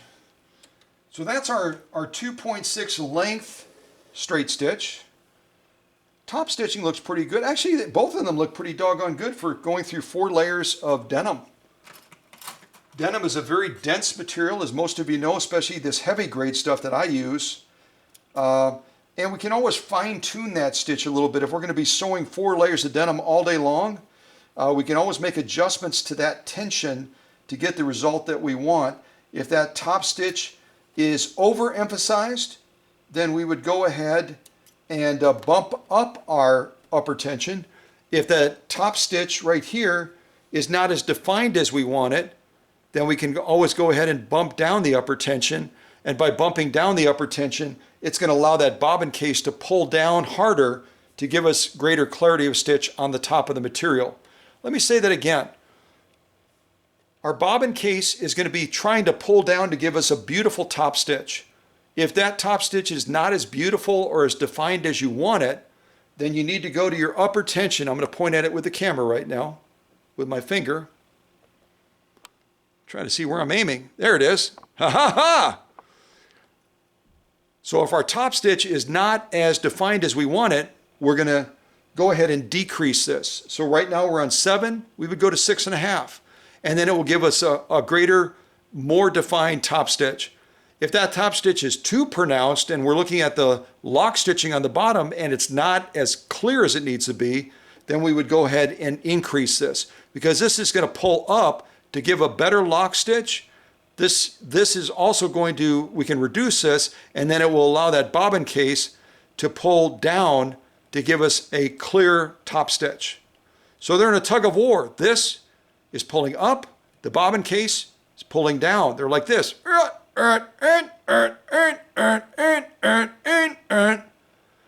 So they have to become friends, and then they're pulling evenly to give us the stitch result that we want. Okay?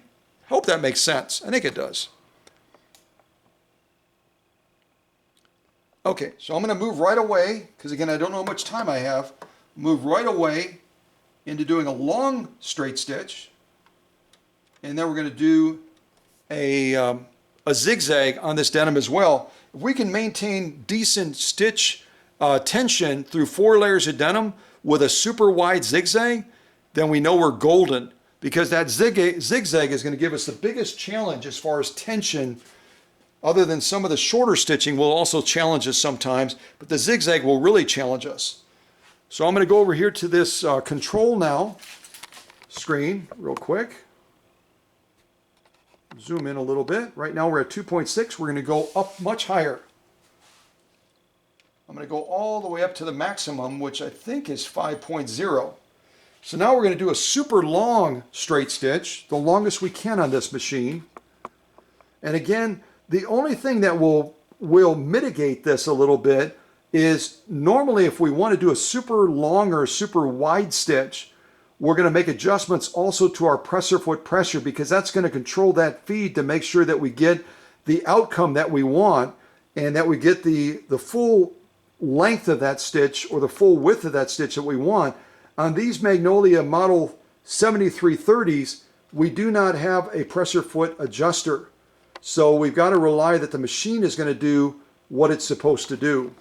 If it doesn't, then we might get some sacrifice in how long of a stitch we can sew with clarity, how wide of a stitch we can sew with clarity. Okay? So let's do a super long straight stitch now, and then we'll do a last zigzag on this 4 layers of heavy grade denim. Do I have my camera straight? Yes, I do. Okay. Holding that thread.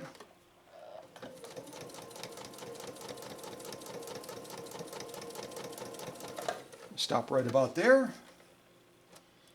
And now I'll move right into a zigzag. Yeah, it looks like we got some real good balance. All in all, going through this much denim, 4 layers of denim, that's like going through a seam or a cuff or something like that. That's a lot of denim to be going through. And that's why I'm using a universal needle, so I can bounce around potentially between these materials and still be able to get a decent outcome. The universal needle is not going to have a sharp point. It's going to be slightly rounded, so it can be used on a variety of different materials, generally with some good success. But that doesn't mean we shouldn't be using Schmetz specialty needles as well. Schmetz specialty needles, whether they're leather needles, denim needles, woven material needles, or whatever it is that Schmetz offers, that's always the first ideal step to take if we can.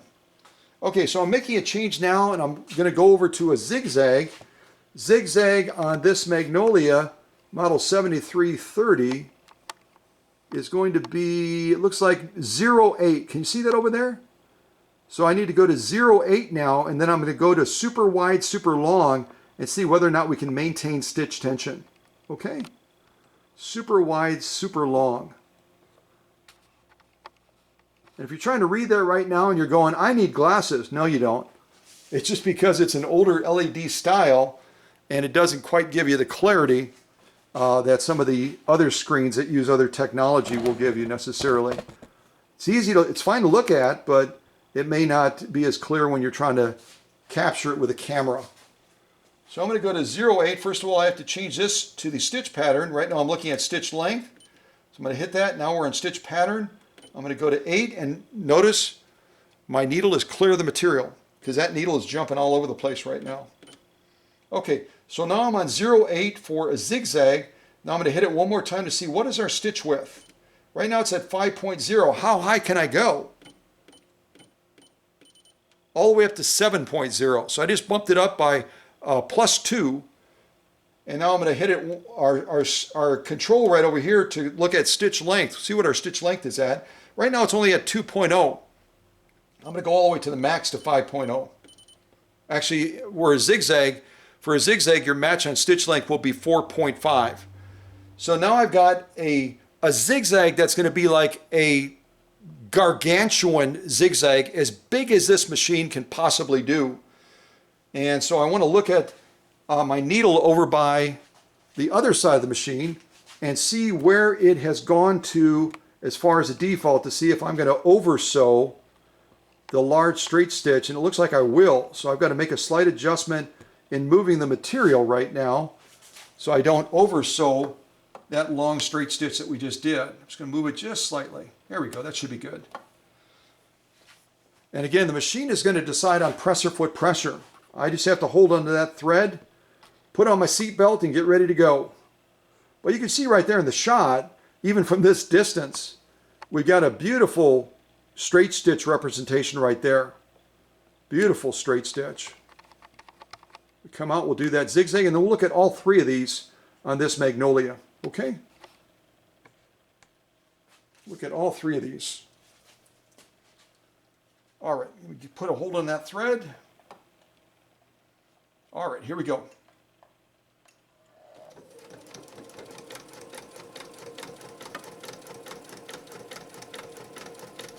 All right, I'm gonna stop right there. And it looks like from my eye, I've got a trained eye in being able to see if there's a feed issue. It looks like the machine did a very good job with that auto presser foot pressure of moving this material evenly and solidly over those feed dogs. So let's take a look and see how we did as far as tension, and then we're going to pivot over to this other Magnolia and do the same thing we just did on this one. That way, if I run out of time, I've given even time to both of these Model 7330s. I'm going to clip that. We'll take a look at this stitching. Again, 4 layers of heavy grade denim is what we just sewed.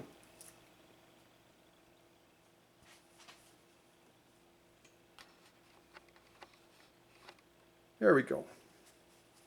No, it's going to be easier. It might be easier for us to look at it like this. So this again is on Paula's machine that she uses through the Senior Center. We did a straight stitch at about 2.6 as far as stitch length. Then we did a straight stitch at 5.0, the longest possible. And then we did a zigzag at the widest setting and the longest setting that we possibly could. And as I go across, I'm looking at some really good looking stitching, especially considering we're not using a denim needle, we're using a universal needle. Some really, really good clarity of stitch. Some really, really good looking straight stitching and zigzagging as well. And then I already preset the tension and I haven't made any changes to that. So let's see how we did on the lock stitching on the rear. I'll show that to you like this as well.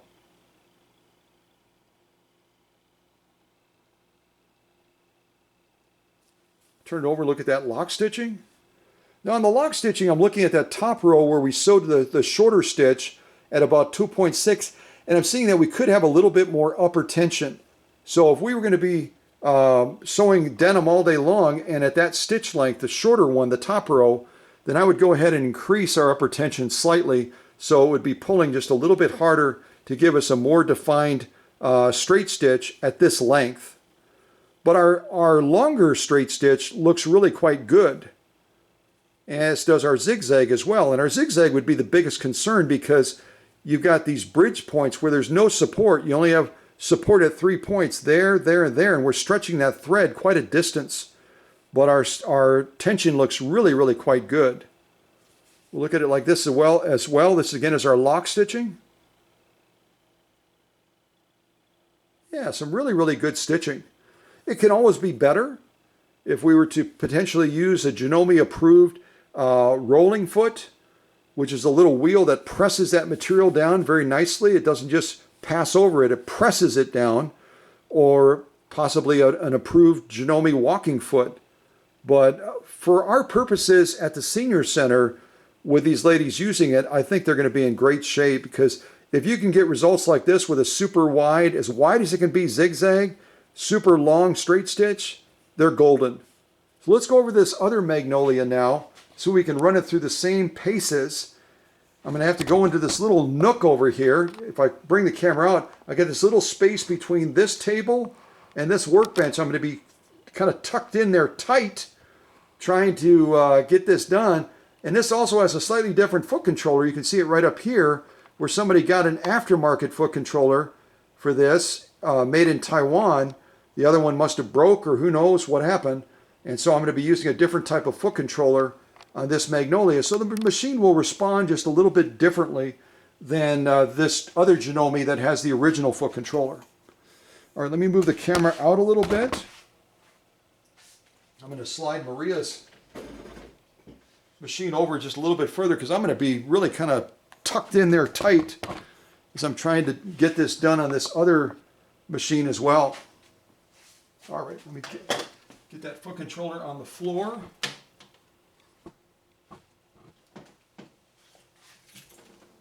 All right, there we go. See, the machines are warmed up now, at least the ones that we've used, and I'm not warmed up yet. It kind of feels cool in here now a little bit. All right, so I'm not going to go through the rudimentary things of walking around the machine. We're just going to put this machine to work. because I've already taken you around the lay of the land on this one that Paula uses. Now we're going to go into this one and just put it to work right away so we can enjoy seeing both of these machines do their dance at this premiere. Push in a little bit closer so I can get closer to the machine, but also have room to move. All right, I'm going to take my keys off. I got this big ring of keys, and it catches on things. There we go.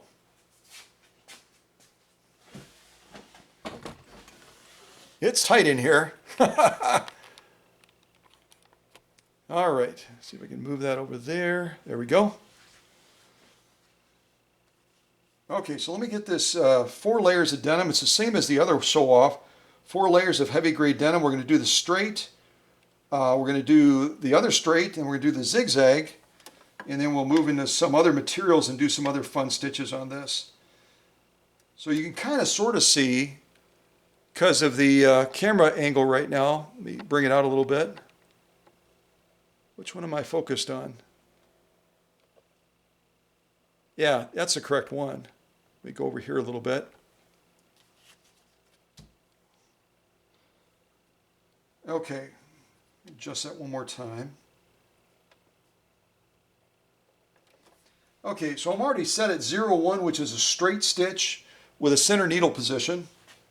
I'm going to go ahead and choose the stitch length and set it at 2.6, just like the other one. So I'm going to hit this button. There's 3 buttons here. If you can see that in the shot, there's going to be a pattern selection and a selection to go between straight stitch and zigzag, and then the little meter adjuster here between a plus and minus to go up or down. So I'm going to go here to stitch length, take us up to 2.6. We'll do a straight stitch there. This table is like pressed right up against me. Yikes. See if I can push that foot controller over just a little bit. There we go. Okay, I'm going to hold my thread. We'll lay down a straight stitch, a short straight stitch. I did not mean to hit the start button. I almost got into trouble there.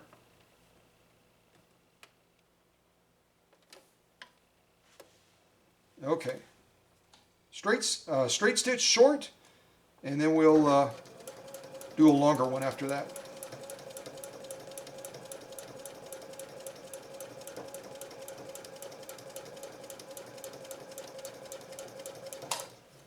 All right, I'm going to stop right there. I hope I have I do have a pair of clips. I was going to say, uh-oh. Otherwise, I could use that thread cutter that's on the faceplate, but I've got a habit, you know. I like using my other one.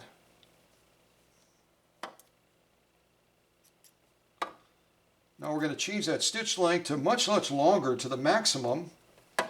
Get my material back underneath there.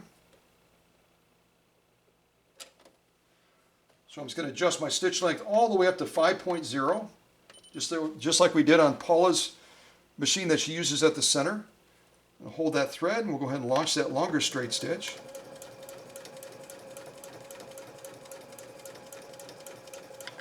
Stop right there. And then we're going to do a zigzag next, just like we did before on the other machine.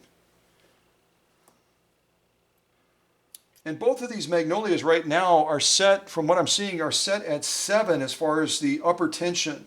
A little dial right there.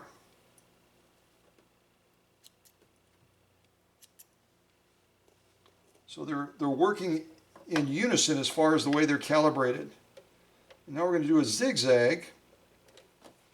So I've got to go to my stitch pattern. Again, the zigzag on these Magnolia 7330s is going to be 0.8. So I've got to go over there and I've got to go all the way up to 0.8. My needle is clear of the material because that needle is doing all kinds of weird stuff right now. I should also see if I can zoom in on the needle, because you don't need to see me changing these things. I've already shown that to you. Let's get in over here where the material is. There we go.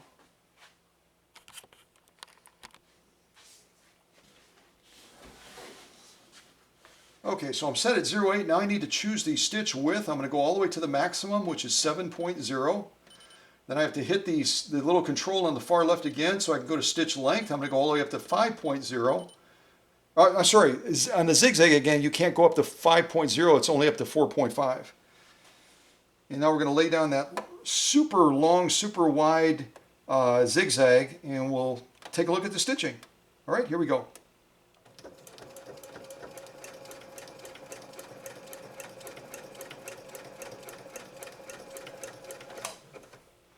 I don't know what you can hear. I hope you can hear. These machines, all three of these machines, are just very, very happy. They're just running super silky smooth. Super silky smooth. And they're all set up pretty much the same. They all have the same needles. The Schmetz Universal 9014 needle. They're all set up with the same thread. Coates & Clark dual duty XP thread. And we're sewing on the same type of denim right now on these two Magnolias. It's interesting though, machines, depending on the amount of use they've gotten, and even how they were manufactured originally at the factory, even after going through my process, there may be some subtle differences with them on how they perform on certain materials. I'm going to turn it like this. We'll look at the top stitching first. Looks like some really, really good looking top stitching. Although on a couple of certain points, we might have needed a little bit more bobbin pull coming down. Let me show it to you like this as well.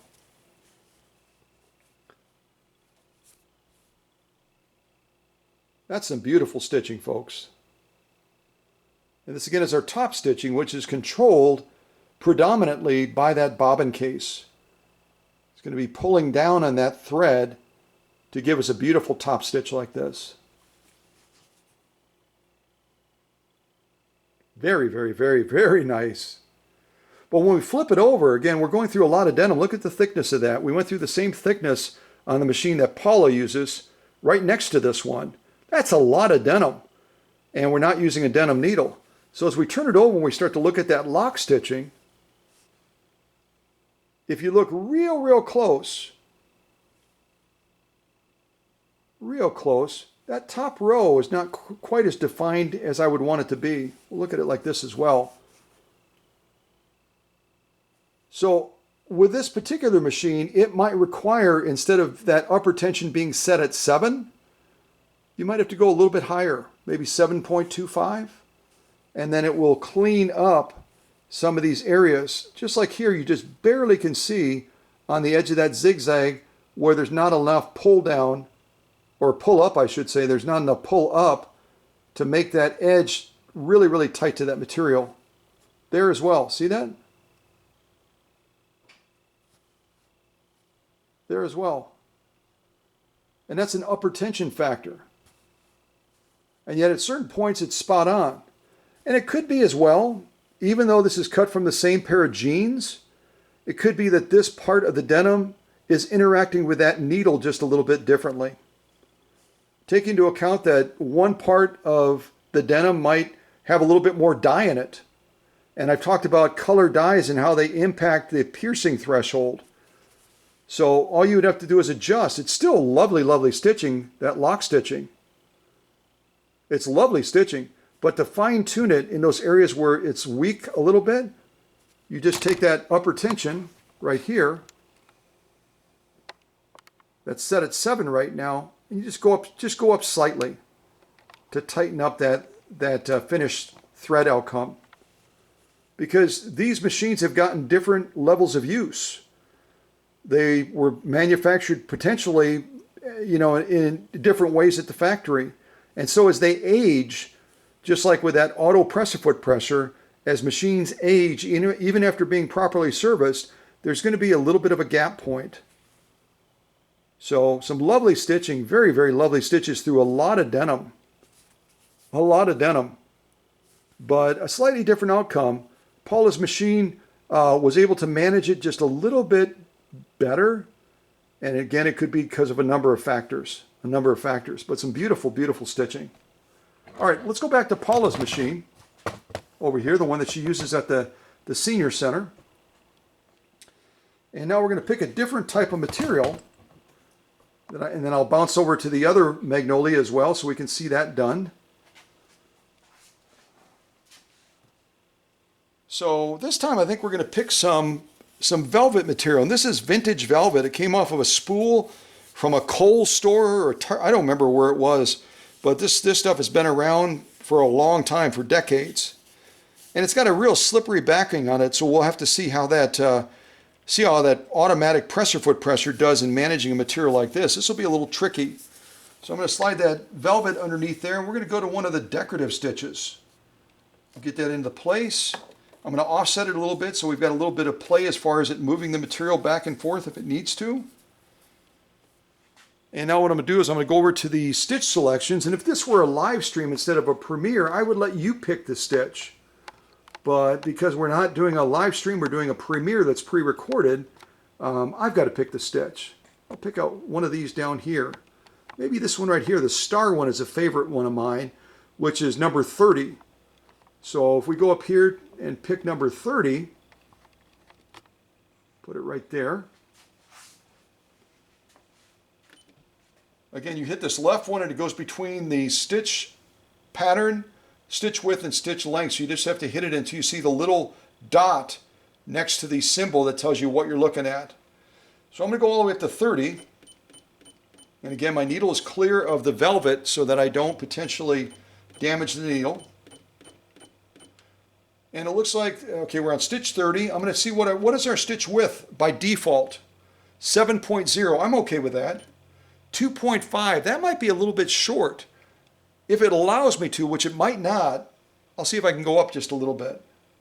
Nope, it won't let me change it. So we're going to go with it as it is. And we'll see how Paula's Magnolia, this one over here, does with this real tricky velvet material, and how that presser foot pressure does in managing it.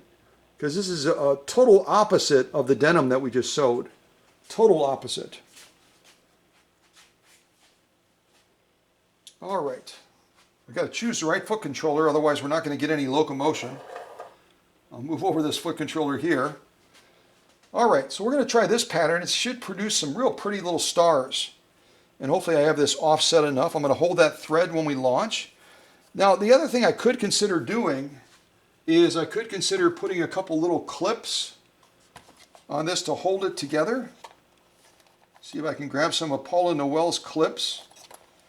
Maybe just put 2 on there. Maybe that'll be enough.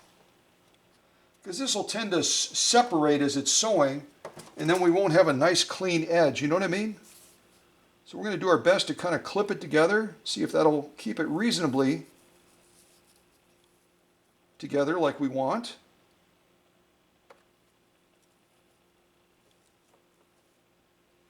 It certainly will help. I think it'll help. Okay. So let's try this pattern on this material. Again, vintage velvet. All right? Oh, hold my thread. Hold my thread. Hold my thread. I heard you. I heard you.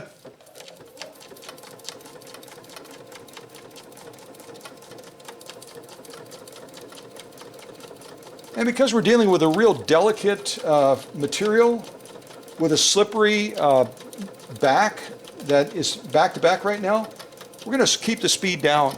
Keep the speed down a little bit. Don't try to race through something like this. It will create issues potentially with the quality of the stitching. Give it plenty of time to react. I could even slow it down just a little bit more. That's probably a pretty good speed for sewing velvet right there. You don't want to rush the machine.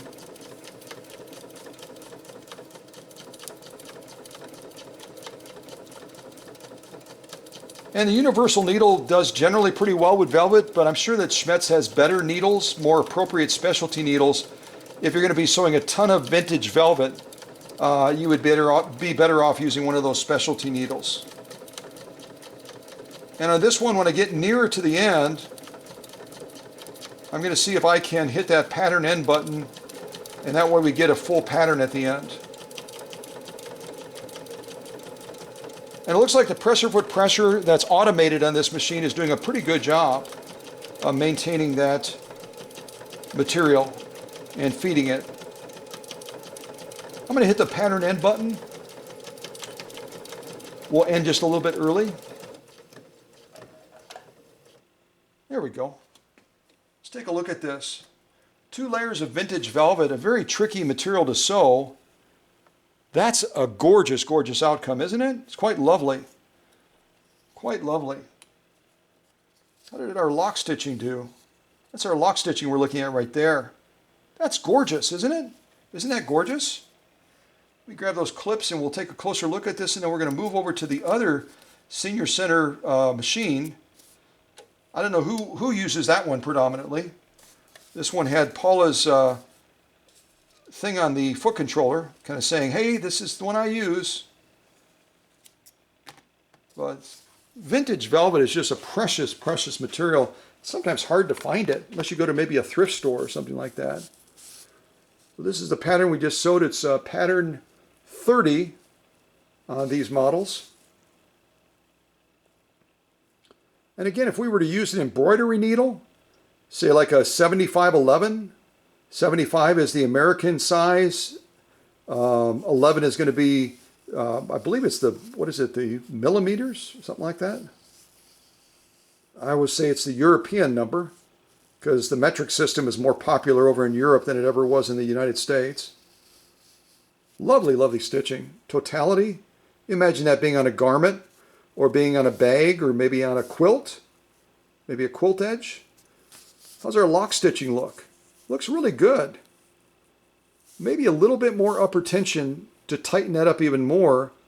But again, we're using a size 90-14 universal needle. We're not using an embroidery needle. And so the clarity of that stitch is not going to be quite as sharp as it would be if we were using a smaller scale needle. Nail. Yeah, let's not sew with a nail. And let's sew with a needle, not with a nail. So at any rate, some lovely, lovely stitching on a real tricky, slippery material. Again, that's kind of what the inside looks like right there. You can get an idea of how slippery that stuff is.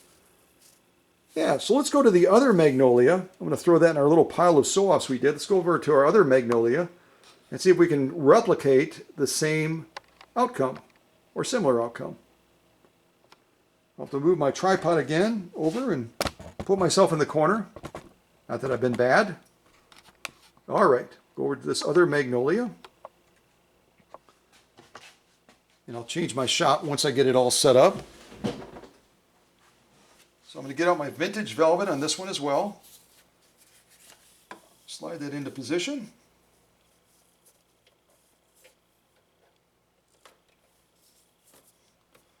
I put my little clips on.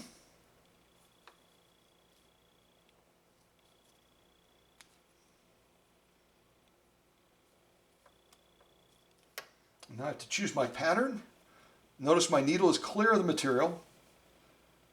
So I'm going to go all the way up to 30. You can see that needle at all, it's going crazy. And that's why I always say make sure if you're making changes to the machine, make sure that needle is clear of the material.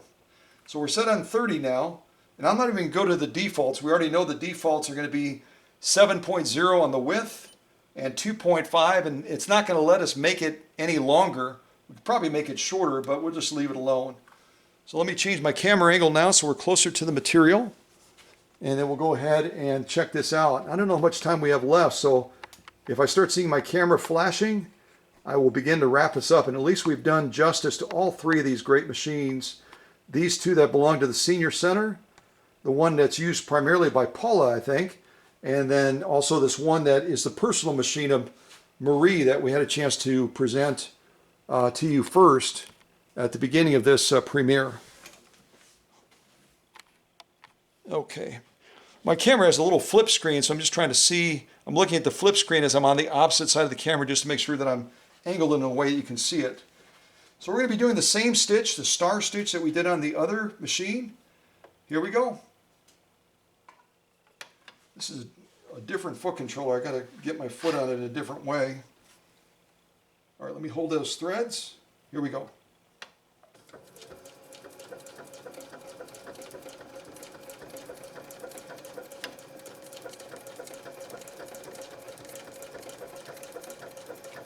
What a beautiful running machine. Both of these machines are just sweethearts.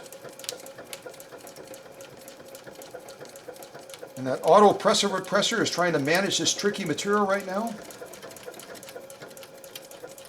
I'll keep the speed down just a little bit.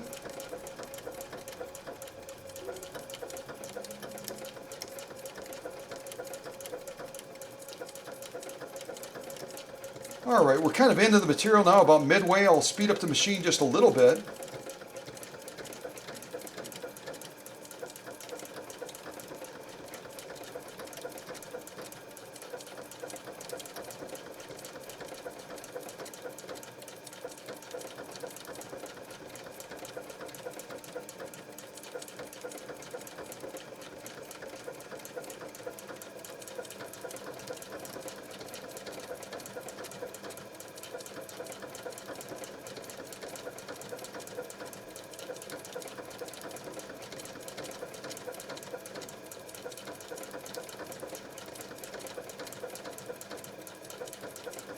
All right, I'm gonna get ready to hit that pattern end button pretty quick here. It's gonna be the middle button right above the needle area. I just hit it. And it's gonna end right there. We'll take a look at this stitching and compare it to the other Magnolia, model 7330. Yeah, it looks like they're gonna be virtually identical. Whereas this machine reacted differently to those 4 layers of denim, it seems to be reacting pretty much identically to the other Magnolia as far as this very, very delicate velvet, this vintage velvet material that we just sewed. Take a close look at this, and then you can, in your own mind, you can say, oh, I like that one better, or I think that one managed it a little bit better. And there's the, no machines are absolutely identical, not even leaving the factory. And they'll have certain ways they react to materials differently, even with nearly identical setup. Okay, so let's take a look at these. It's going to be our vintage velvet. 2 layers of that. Yeah, beautiful, beautiful stitching. It's a very, very complex stitch as far as the overlay it has to do to execute that pattern. And this Magnolia model 7330, that I don't know who uses it primarily. If they happen to join this premiere when I present it, they can type in the live chat, hey, that's my girl. But that's some beautiful, beautiful stitching. And again, this top stitching we're seeing is the credit goes to the bobbin case. The bobbin case is pulling down to define this stitching here. We turn it over, the lock stitching. Yeah, I think it's quite good, but I think it could use a little bit more clarity. And I think on this machine, we could probably turn up that upper tension from 7 to about 7.5. The other option would be is we could back off the bobbin case a little bit, but I think adjusting it up top is much easier. But some lovely, lovely stitching. A little bit more clarity, but we're not sewing with an embroidery needle, right? We're sewing with a needle that is kind of mid-range on the needle range for a household machine, right around a 90-14 instead of like a 75-11. 75-11 will give us even more clarity on this lock stitching back here, but it's quite impressive, quite nice. Quite nice. And I hope my explanations are helpful as I'm explaining what I'm looking at and how you could potentially adjust it or address it if you want to change the look of that stitch. I'm going to set this one right over here in the back by the other stitch offs. And I think what we'll do real quick is we'll do a couple more decorative stitches on these Magnolia machines, and then we will pop back over to Marie's if my camera's not flashing. We'll go back over to this machine right here that Paula uses primarily. And I'm going to pick one of these fancy stitches and we'll lay it down on cotton. I don't think I'll do the snakeskin or the leather right now. So let's see, we can do this. Number 29 is kind of cool. I like that one. What else? Yeah, Marie's machine has a couple more, a little bit wider choice as far as the decorative stitches. I think I'll do the leafy one, 26, because that was one I did not do on both of these machines. I think I will do that, 26, and let's focus on 26 first. Let's do 26 on this machine. So I've got to come down from 30 now. Let's see, that's stitch pattern. 26. And now I'm going to look at I'm not even going to look at the stitch width and stitch length. I'm just going to assume that it's going to be where it's going to be. And now we'll sew this on cotton. I know that the ladies use a lot of cotton sewing at the senior center. And I'm guessing that Marie does on her machine as well in her home sewing space. So I'm going to go ahead and just set it up with the cotton, which is what I've just done. I'll move this camera over just a little bit. And we'll go ahead and execute this stitch. This is a tricky stitch. This feather one, it's got a lot of movement, and I'm hoping I've offset it enough. I think I did. I'm going to offset it even a little bit more. There we go. And the reason I'm offsetting it again is because when this pattern is executed by the machine, it might end up pushing that material forward first, and if it's not enough space behind the presser foot, we're going to be running off the material. Also, we're going to be losing traction as it gets too close to the edge. The more material you have underneath the presser foot, the better traction you're going to have, the better stitch quality you're going to have. So always make sure that you have that offset in mind when you're setting up for certain stitches, okay? So we're going to do this really cool, kind of a leafy pattern. And this is available on a number of the Janome machines. Let's try it on this one that Paula uses. All right, here we go.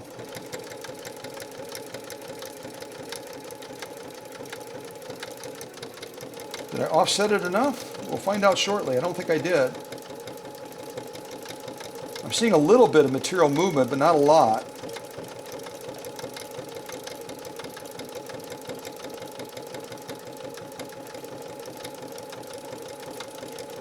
And this is where that auto presser foot pressure makes me a little bit nervous. It makes me a little bit nervous because I don't have control over how much pressure is on this material right now to execute such a complicated stitch. I've got to rely on the machine, and if the machine gets it right, great. If it doesn't get it right, then we got a mess. And I can't see enough behind the presser foot yet to know whether or not the machine is doing a good job.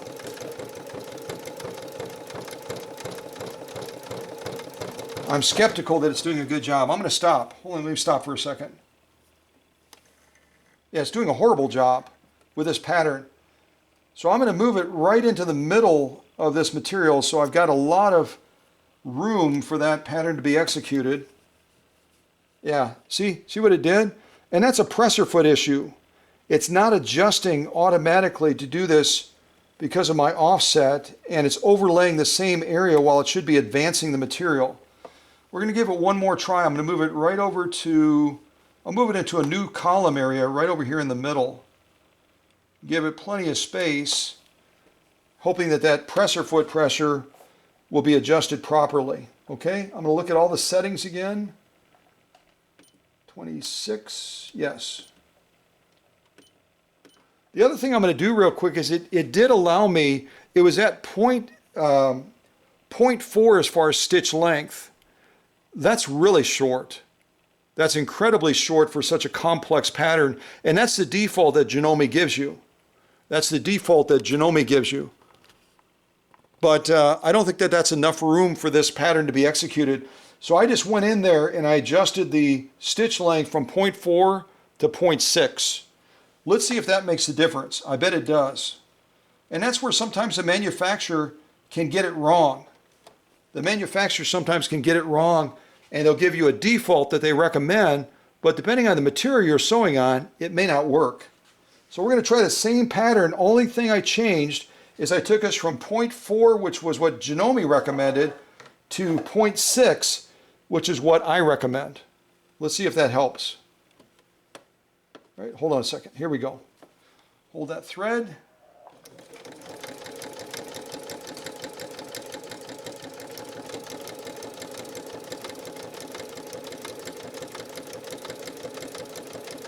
That's only 0.2 of a change from 0.4 to 0.6. Well, look at the material movement now with the same pattern. So don't second guess yourself. Trust your gut. If the manufacturer has a default and you're not getting the results that you want, trust your gut. Make an adjustment just like I did from 0.4 to 0.6, and now we're having success. Look at that material moving. It's not the fault of the machine, it's the fault of Janome for having a default that was too aggressive. It's too aggressive for this machine to have success.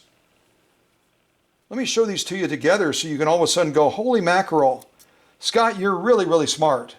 Which is true, but it's also, you're equally as smart.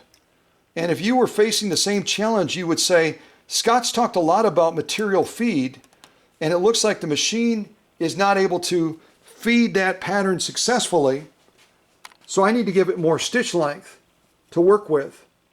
This was Janome's, nearly the same offset. Look at that. This is Scott. And all we changed with this pattern, which is pattern, where is it? Pattern 26. All we changed with pattern 26 on this Janome is we said, I don't think Janome's default stitch length is correct. 0.4 is not working. I need to give it a little bit more, a little bit more room to work with. This is 0.6. 0.4, 0.6. No other changes to the machine. And you can see their presser foot pressure, which is automated, it's just a little bit off. See that? See how we're getting that puckering right there? That's a product of the presser foot pressure not lightening up on this material to give it the feed that we want. And that may have been really triggered by this up here when they went crazy with that 0.4. So don't be afraid to trust your gut when it comes to sewing, because otherwise you'll get this instead of this. How does our lock stitching look? Looks really good. I might tighten it up a little bit, but for such a complex pattern, we're only talking about 2 layers of cotton on with a stiffener. It's looking really good. That's our lock stitching and our top stitching. I hope that's a lesson to you, and I hope you found it helpful. If you did, put a smiley face or a thumbs up in the live chat so I know that you appreciate that insight, okay? Let's go to the other machine and try doing the same thing. All right, I'm going to pivot over there because I don't know how much time we have left. Live streams are nice because I can just blah, blah, blah, and I don't need to be worrisome about, am I going to have enough time? Am I going to have enough time?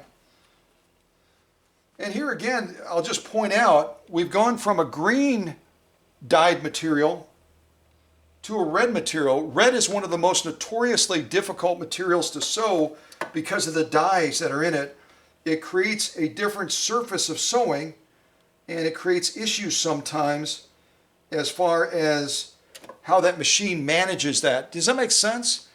A denser material means the thread will interact with the material differently. It means that the needle will interact with it differently, and you may get different results.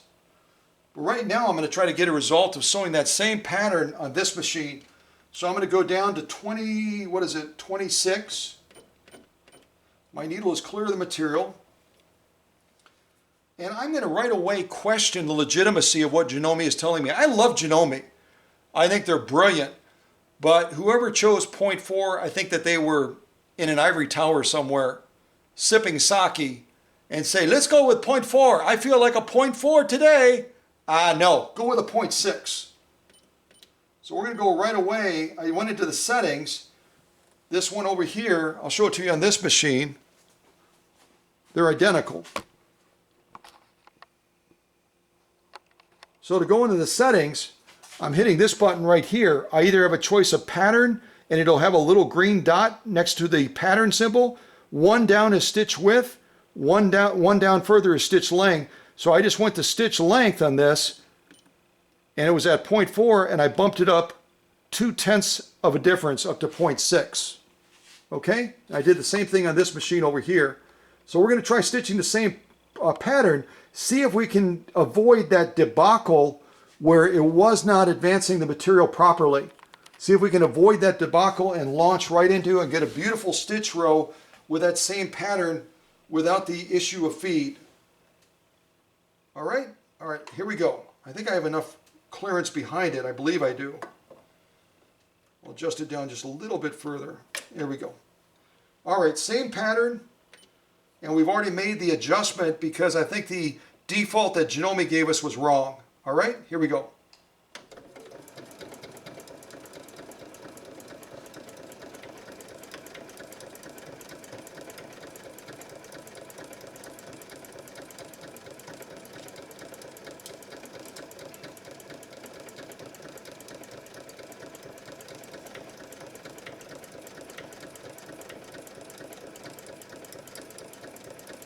I'm seeing good material feed. It's even, so the automatic pressure foot pressure is doing its job. And with our manual adjustment of going to 0.6 instead of 0.4 in the stitch length, we're not getting that mess that we had on our stitch row that on the machine that Paula uses predominantly. All right, I'm getting ready to stop manually. I could have hit stitch pattern end, the little bullseye thing right there, but I didn't. And if you're able to see that in the shot, I don't know if you can, look at that. We got the result with one try, because we used our intuition and our experience to say 0.4 is too aggressive. It's not going to feed a pattern like this properly. And we adjusted it. So we didn't run into the same snafu that we did on the machine that Paula uses that's identical to this one. And we got a result that absolutely, are you kidding me? It's gorgeous.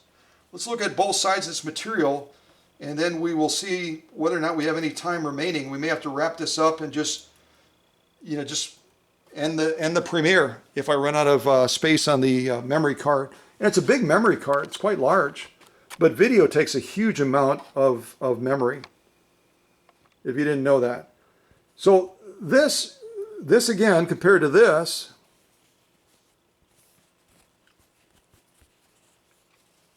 show it to you like this.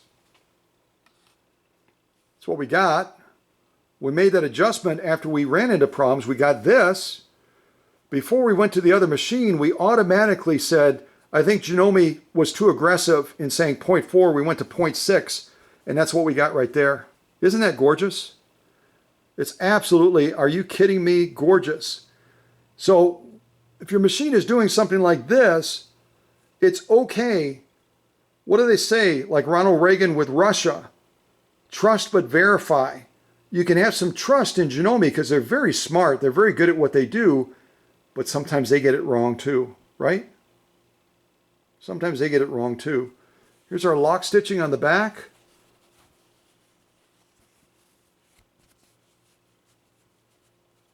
First one we did there, quite lovely once we made that manual adjustment using our intuition and our discretion. Yeah, and that one did a lovely job as well.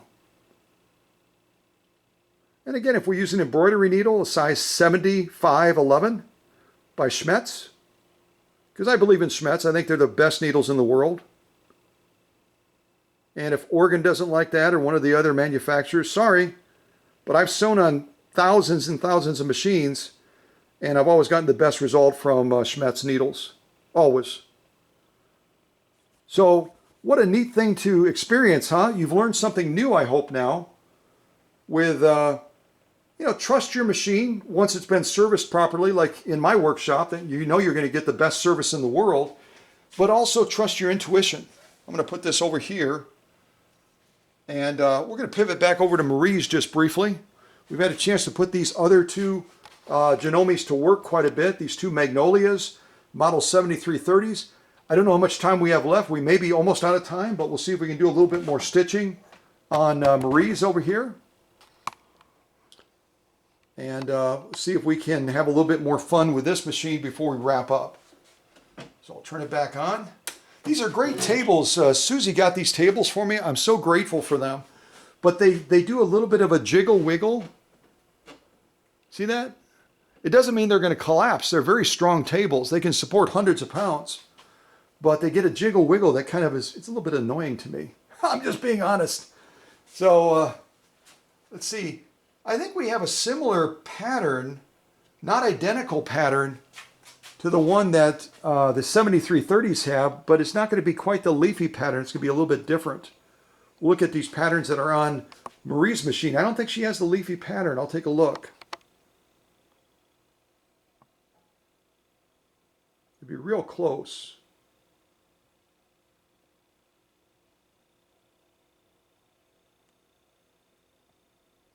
Yeah, she doesn't have the leafy pattern. That's a shame. That's really a gorgeous pattern. But that's what happens. There's a trade-off when you go from one machine to another. Some things you're going to love about it, other things you won't love about it. So we'll come as close as we can to the leafy pattern and see if we can do the velvet. And I picked a pink velvet for pink vintage velvet to sew on Marie's machine if we have enough time. I'm hoping we do. It'll come out a little bit like this. And I'll show you that vintage velvet. It's a pink, pretty pink material. I thought I'd go pink with Marie's. I don't know why. I don't know if Marie even likes pink. She might hate it. But I'll get that underneath the presser foot. Get that into place. Give it a little bit of an offset. And we'll see if we can do some stitching on this as well. We're going to use these little clips that Paula Noel from West Palm Beach, Florida, gave to me some time ago. I broke one of them recently on a live stream. I was trying to go put material on it that was too thick and blew the thing up. Hopefully Paula didn't see that. If she did, she probably laughed. And now I'm going to pick one of those stitch patterns that's right here on this row right over here. I'm trying to decide which one I want to do. Which one? Let's see. Let me look and see what we did on this one. We did the star one. And I see a star type pattern, this one over here. I don't know if that's exactly the same or not. 59. Yeah, let's be rebels and do something a little bit different. Let's see. I'll try to do. Oh, I'm struggling. I could do the crescent. I could do the arrow. I'll do the elliptical 25. I'll do the elliptical 25. Needles clear.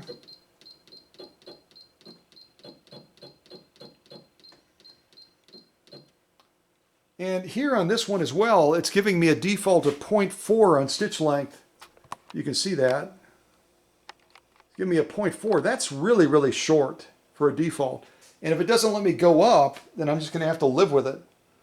So let me see if it lets me go up on it. I'm going to use the arrow to go over. Right now I'm looking at pattern. I'm going to go past stitch width. I'll see what that is. It's at 7. See if I can change 0.4. Thank goodness. So we're going to change Janome's default of stitch length on this pattern is 0.4. I think that's too short. I'm going to go to 0.6 and then we'll try sewing it on this vintage pink velvet material. Okay. Get over here near the material. And we will put Marie's model 3160 to work on this sew off. See how we do. I'm going to move the camera over a little bit, give myself a little bit more room. I'll have to adjust the shot one more time probably. And my camera's starting to blink. I better do this real quick. We're just about out of time. I want to thank everybody for joining us today to check out these machines and to celebrate the greatness of these machines that belong to the ladies at the Senior Center in La Follette, Tennessee, and also this one that belongs to Marie from La Follette, Tennessee as well. I'm speeding it up because we're about out of time.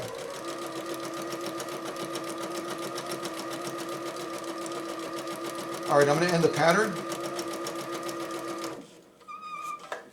I love that it puts on the brakes.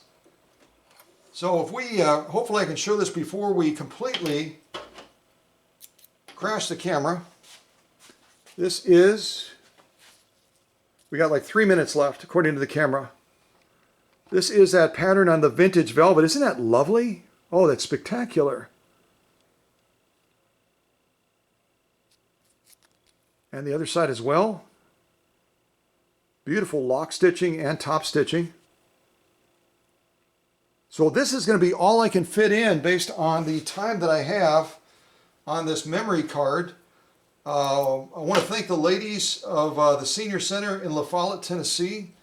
and just celebrate these wonderful, wonderful machines that they've given me an opportunity to showcase on the channel.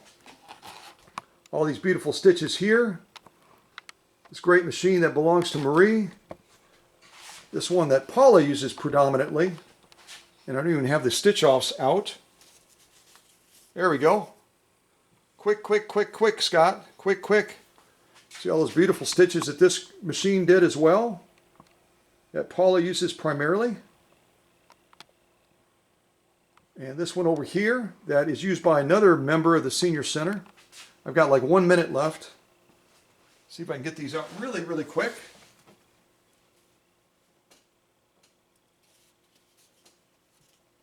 That's huge.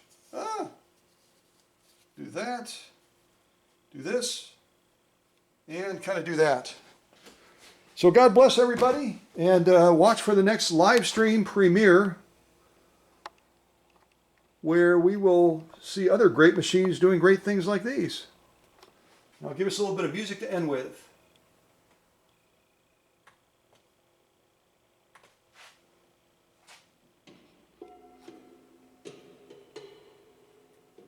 Take care, everybody. God bless.